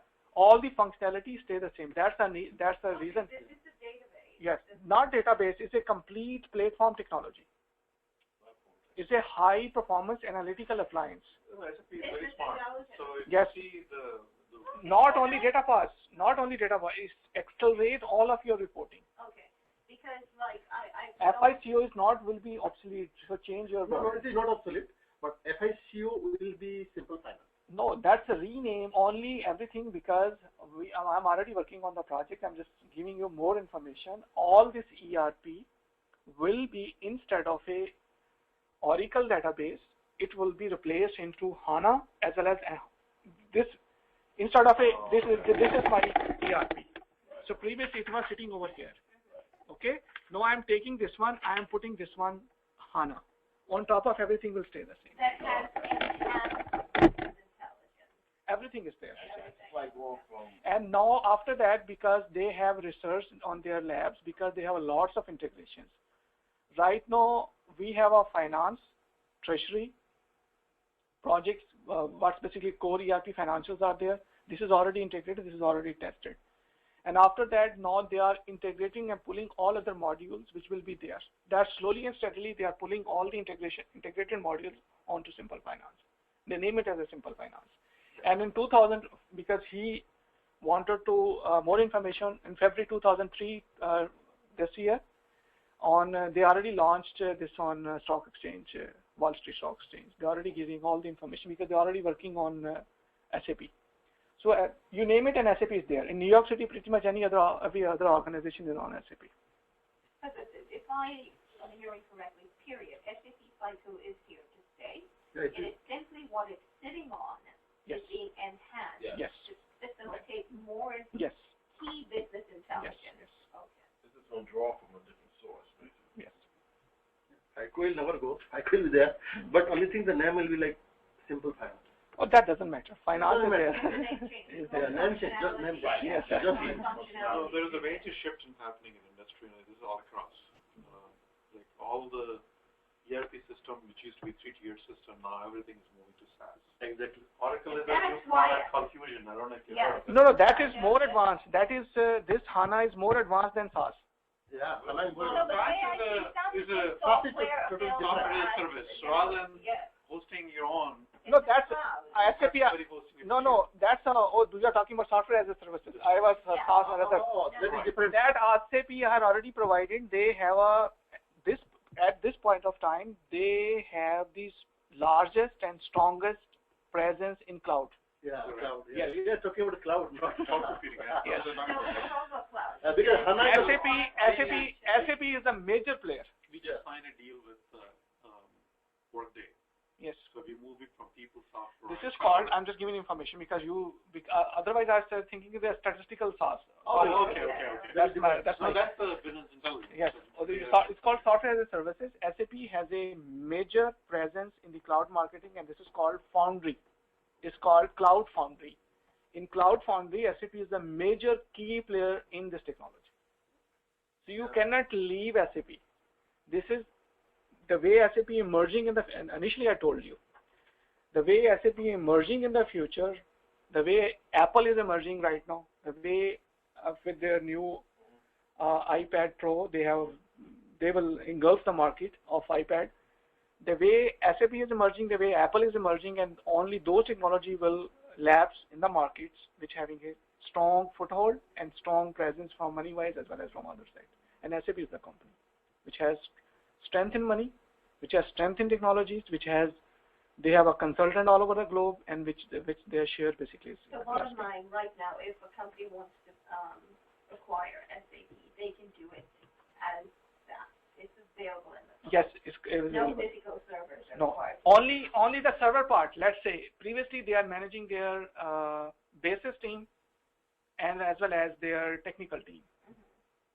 So instead of basis team, they will take their services from cloud. Consultants still the same.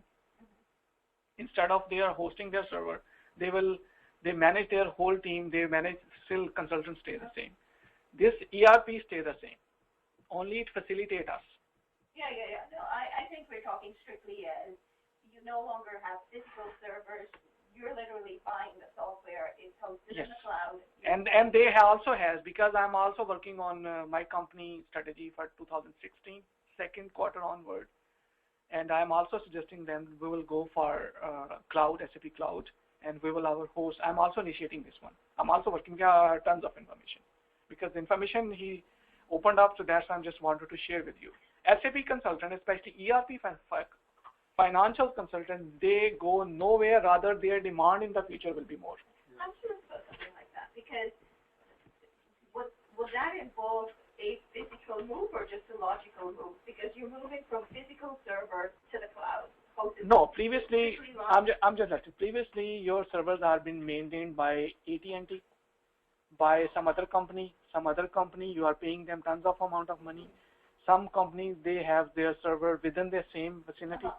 Okay, instead of they are maintaining their server, infrastructure cost, team cost, they are putting everything on the. From consultant perspective, this doesn't matter that it's sitting in the cloud, or it's sitting in the same vicinity, or sitting in the AT&T. No, I understand that. I've actually been to a data center move from physical to cloud. But the difference was that it was truly a physical, McGraw-Hill went through that. There was truly a physical move and a logical, but to me, here is where if a company is a small company, they have their own physical server, they decide they're going to SAP, right? But they decide to get it SAP as a service, right? So that's going to be hosted in a cloud. They don't need anything, their servers anymore. So I guess that whole first part, that second step in that. Their infrastructure and maintenance costs will be less. Okay, yeah, that I know. I'm not even talking about cost. I'm talking about the actual data conversion. So during that business planning, when you're pulling all of their chart account info, what they have, it's that process they still have to go through, yes, right? Yes. Okay, good. We have to follow all the accounting principles. Yeah. This is the facility they provided on the server, and they name it as a SaaS. Software as services, they provide as platform as services called PaaS. They provided hardware as services, so they have a different names. Yeah. So this way they are. Initially, I didn't understand this. No, sorry, I also should have. Like Salesforce is SaaS. So they have lots of things are happening. Meaning to say, nutshell is, so you are joining an SAP in a very good time. Still is a very good time because everything is emerging. So it's a good time to learn these technology and the way SAP is coming into the future. Develop your skill set as a top priority. Money and prestige automatically will come. Yeah, absolutely. Simply, if you wanted to go for a good lunch or dinner, so automatically your you can say a salad and everything will come automatically. You didn't need to pay extra for a salad. When is forgetting about Salesforce? Within how many years or days you are planning about? Next 10 years. 10 years. Yes, next 10 years. It will take another 10 years to. Yes. Well, your roadmap is pretty long. It will take that much time? Yes. I was thinking within 5 years they are going to. No. They already planned. SAP himself planned to the next 26 March 2026. They said that all the companies will go on this. To simple finance and simple logistics. There are two. That's all. MM and SAP will be simple logistics, and all ECC thing will go to a simple finance. Mainly FICO will go to simple finance. There is also another platform called SAP Business One. That's what I meant for small business. Small companies. Small business. Business is less than $50 million to $200 million. Business is called Business One. Nothing for individuals, right? Nothing for individuals. No. Individual, you can take services from SAP. Oh, really? Yes, small companies. They minimum charges and take some small services, etc. Any question, guys? This is all about my orientation. If you have any specific questions regarding your SAP FICO course, you are more than welcome.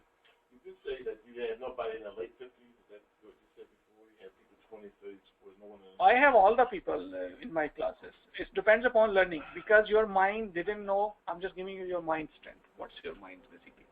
Your mind thinks 22. Previously, I was thinking 20 trillion calculation per second when I was in IBM. They said no. It's 22 trillion calculation per second. Yes, your mind thinks. You have a 60,000 thoughts per day. If you have a good thoughts, you are on course. If you have a bad thoughts, you are not on course. Okay? So just switch your good thoughts into bad thoughts into good thoughts. Now, from mind perspective, you have a conscious and subconscious. So your mind didn't know it's a real or it's a not real. If you are feeding your mind that I am a 50 years old, you become a 50 years old. If you feed your mind that I am a 20 years age, still forever 21, just like your mind still, and your physically, your body, because you have 100 billion neurons, 100 billion neurons in your body, and you have a 2 trillion or 3 trillion cells in your body. They have a connectivity with your environment and cosmos. If you wanted to discuss another, I will give you another discussion. So that's why, if you are thinking like this way, you are thinking like this. My previous professor had a course on that, about the subconscious mind and the conscious mind, and the subconscious mind is in the driver's seat. The conscious mind is in the back seat. Absolutely, I completely agree. So during the course, if you want to talk, I can talk a lot. This is my favorite subject. I know my strengths and weaknesses. I kind of in the industry for a while. My weakness is accounting. Hardcore accounting. I'm just giving you. We'll make these 9 I wish. If you're there next to me when I'm doing my job. Very informative because I'm just giving you wherever the accounting is required, wherever and which part of the accounting is required, even the accounting entries are required. In my course, all the accounting entries are given. I mean, and very basic level information I provide you, that what does balance sheet look like, what are the P&L statements look like, what are these accounts, what are these balance sheet accounts. I will provide you all the initial level details. I know all that because from module perspective, wherever the entries are required, the entries are already given. Okay. Because my customers are all the vice president of finance and. Don't worry about it. I always read. Accounting, it goes like this. No, I always. Like when you talk about all this is a point on what they're saying that you don't get, and honestly, bring it to classes. So I confuse them immediately for something. Yeah, say something that they're confused. I all the time deal with those guys. VPs, directors. You know what you're talking about. Yes. Yeah, I don't know. Yeah, exactly. See, that's my strategy. I just wanted to say that I really thoroughly enjoyed meeting all of you. Likewise. I was very invigorated by the whole process. I'm very encouraged. So you can contact if you do not have any further question. Those who are online, you guys can also ask me question if you have any question. So this is my whatever I have done. I let you know what's basically. I'm just recapping what's basically SAP is, what's basically SAP architecture is, what's basically SAP landscape is, what's basically ERP financial is, what's basically SAP modules are, and how your course will go through. What are the advanced modules, and when is the next class?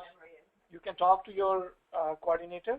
Is Neela your coordinator, or Madhu coordinator, or Soba coordinator? Please, they will let you know that when is the class, and then after that they will let me know that when the class will be scheduled, and we will schedule accordingly based on.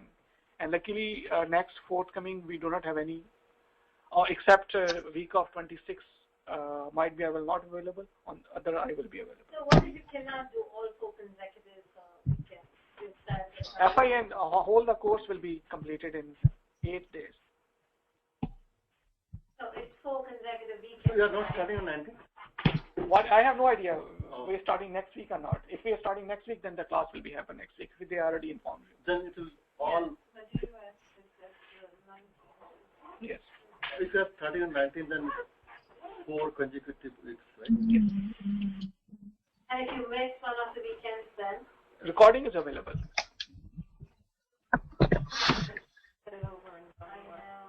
Yes, we can do it. I highly encourage those who can come into the class. Even if you can fly, you can come into the class. Hi. Hi. I have about that. I have a question. I'm actually going on vacation, so I'm not going to be here for the next 2 weekends. So if the classes start next 2 weekend, I know you said that there is recording available, but will I be able to pick it up with the projects and stuff like? No, I have requested them that week of 26 and 27. I will, because I already told that I'm not available. Might be you are missing one class. Okay. Skip 2 and then. No, one week. So 26, 27 you are not available? Oh, no, you meant 22 or 27. No. They are classing next week. If the class is happening next week, only 1 week will be off. Okay. They can schedule accordingly. Do you need to carry a laptop? Oh, you didn't need to carry a laptop. All the assignment and work will be happen at your when you reach at home. Only installation purposes you can bring your own laptop. That's what because mine is old, and I know every time I do, some flash something pops up and say that you don't have the card, so I know I have to take mine to get whatever is wrong. So that's what I was saying. Is there any specific requirements? No. Okay, good. Only for installation purposes, you need only SAP GUI. Should be installed on your laptop, and it will provide you material and everything. It doesn't have to be a very powerful laptop. No, no. Normal laptop, whatever the laptop is there, it's fine, more than fine. Only 1 week will be here and there. That's you can manage. And rest of I highly encourage that those who can come in the class always come in the class. In the class you will learn more, because what's basically class routine will be.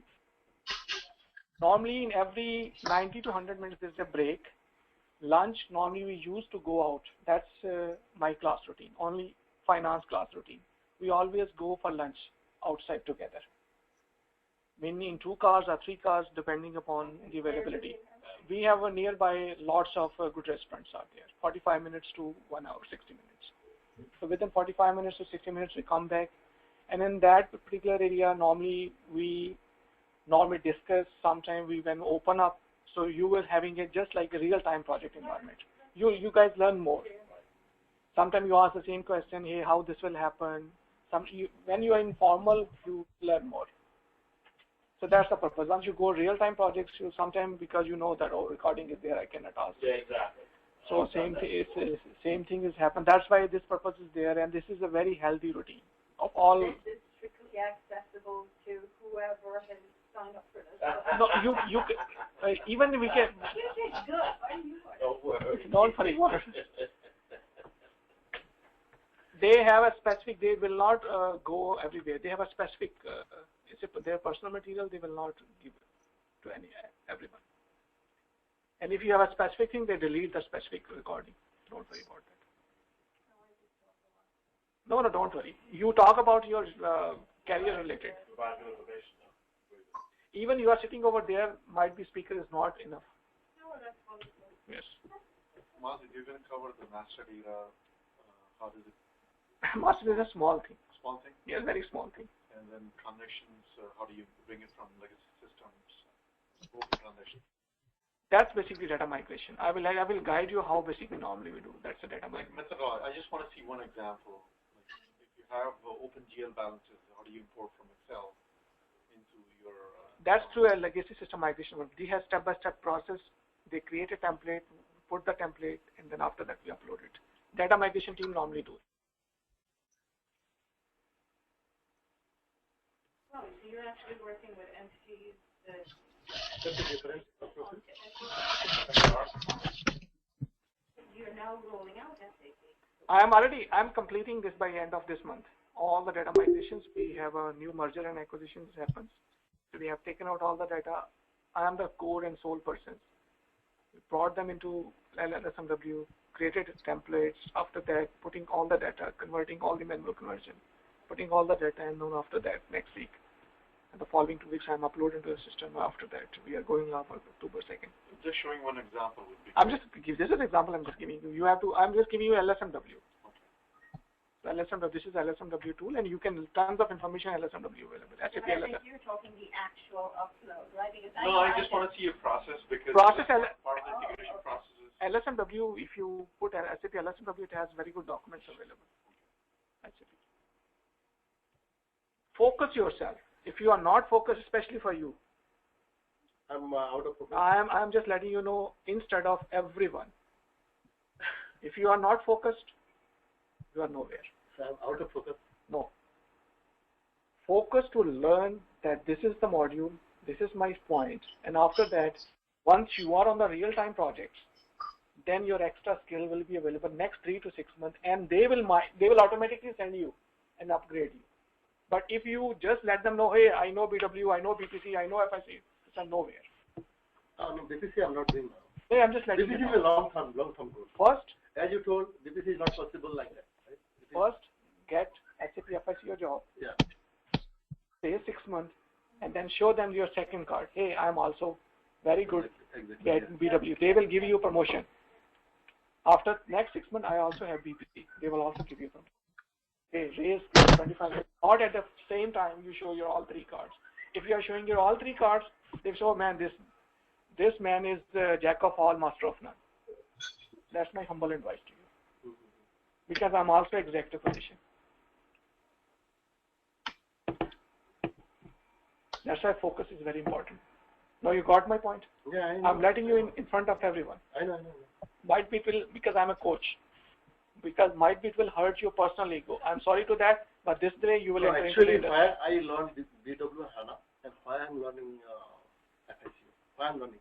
Because either way, you choose BW line after learning this one. Or this no, definitely I'm not going to be BW. I'm not going to be a data model, BW model or HANA model. Definitely, that's not my goal. That's not your strength. Not goal. If you are not strength or goal, you can. No, I don't want to be a modeler. Okay.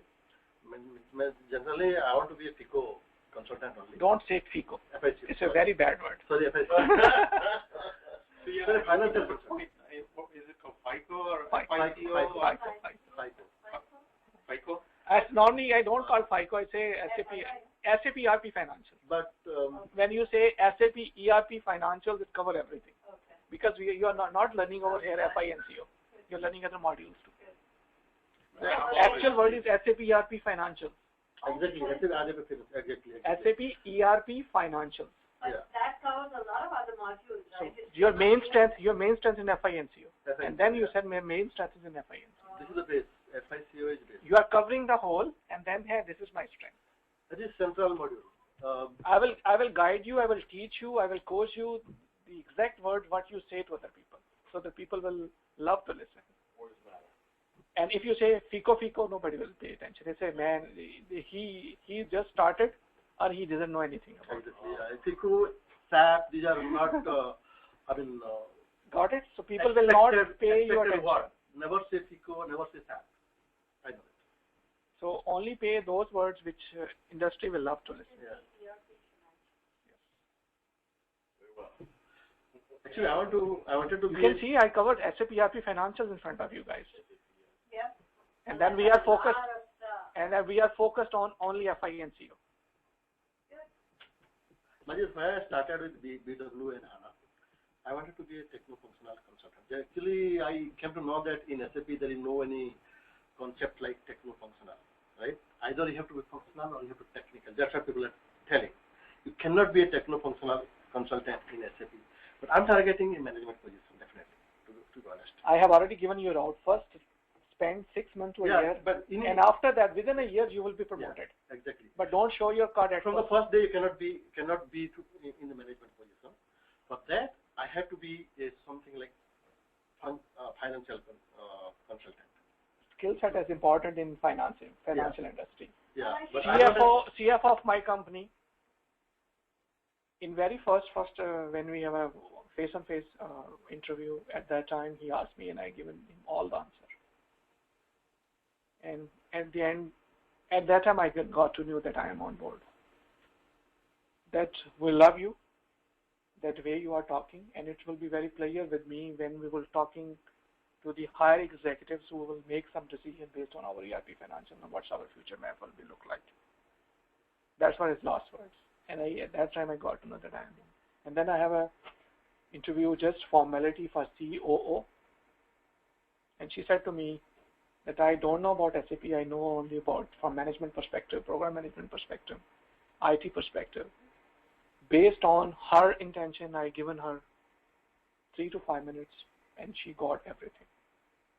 And then I got to know that if you will decide within 2 days, I will be here in New York City because I have another project covering up, and for this position they have 2 more weeks to go.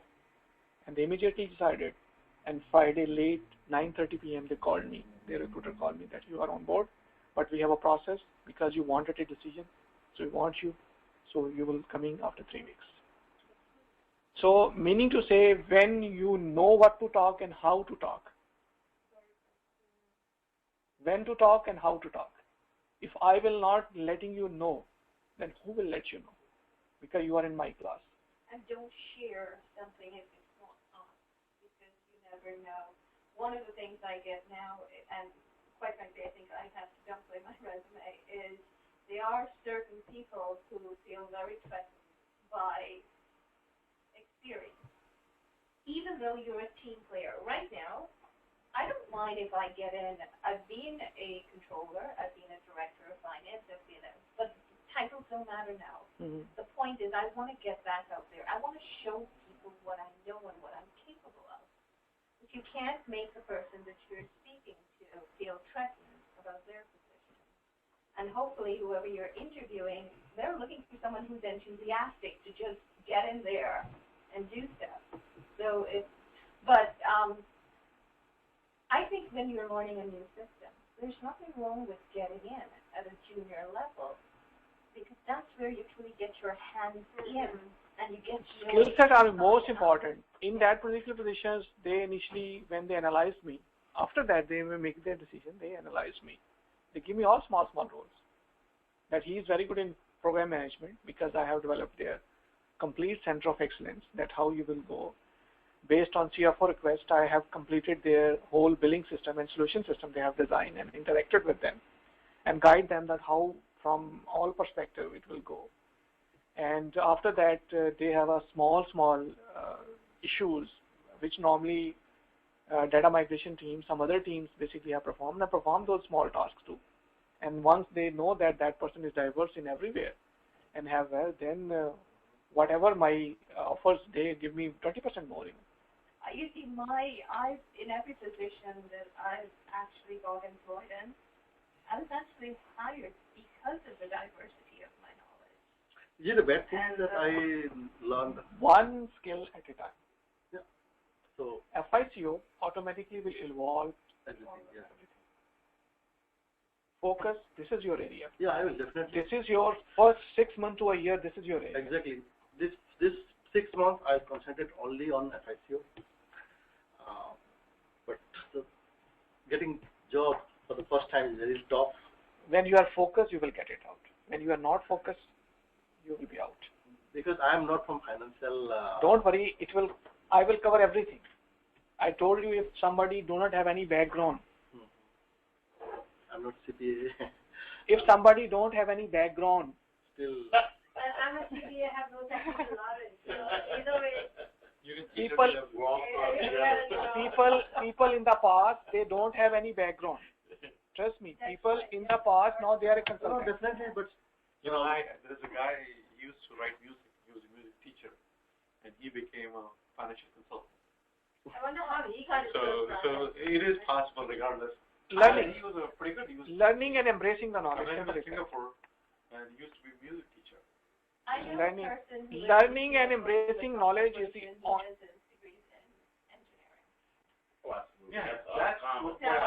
that happens pretty often. Yeah. This kind of happens. You have IT knowledge. You have 40% knowledge already in your pocket. You have to learn 60%. I have seen people who do not have IT background, who do not have a business background, who do not have a finance background. They are lacking all three, and they are consultants. What if they don't have anything? No, don't say that. Sometimes no, I'm not. Because they search it. They said, this is what I got because my parents back home, they said you have to learn these things. But I wanted to come into this area. Okay? So this is a good thing. I guide him, I coach him. I guide and coach many people. I ask them, don't go for master classes. I ask them, don't go for CPS. I ask when they are in my classes. I ask them that go for MBA finance. Focus whatever I'm teaching you guys. Develop your expertise at a master level, and rest of the thing you will, once you go into a real-time project within 1 to 3 years, then in your senses all the day you will salute to me. Thank you, Majid. You guided us. And then I receive their cosmic communications to me, though they have not contacted through email, but I have cosmic communication through me that they are thanking to me at that time because I have guided them. Is there any interest that if you will be avoid any future frustration which coming at your end? No. But it's my obligation if I know something and I'm not letting you guys know. Yeah, it's like they say, think positive and positive things will happen. Think negative universal is always balanced based on positive and negative. If you think positive, positive will come at your end. If you think negative, negative will come at. Simple as that. Well, thank you very much, Mazin. That was Very interesting. Very intense. Really enjoyed every minute of it. I'll see you Just next week. contact your coordinators, and say if the class is happening next week, then we schedule classes as next. And see you guys on next 9:30 a.m. in the class next Saturday. So we don't need to carry anything. No. Only if you wanted to install your SAP GUI, bring your laptop, and the person who's there, he will install your. And then you'll let us know if first class is next week.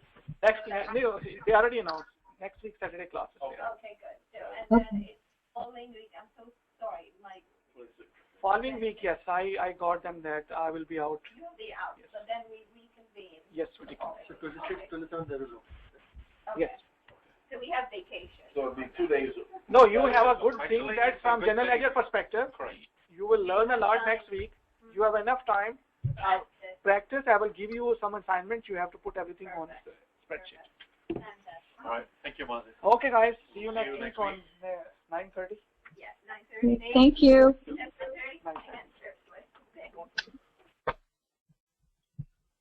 Actually, okay. Before we go, can I talk to you for 5 minutes in private? Or Yes, you can talk to me. First of all, let me. Okay, Okay, guys. I'm just disconnecting the phone, and everything will be disconnected. And the person who is there,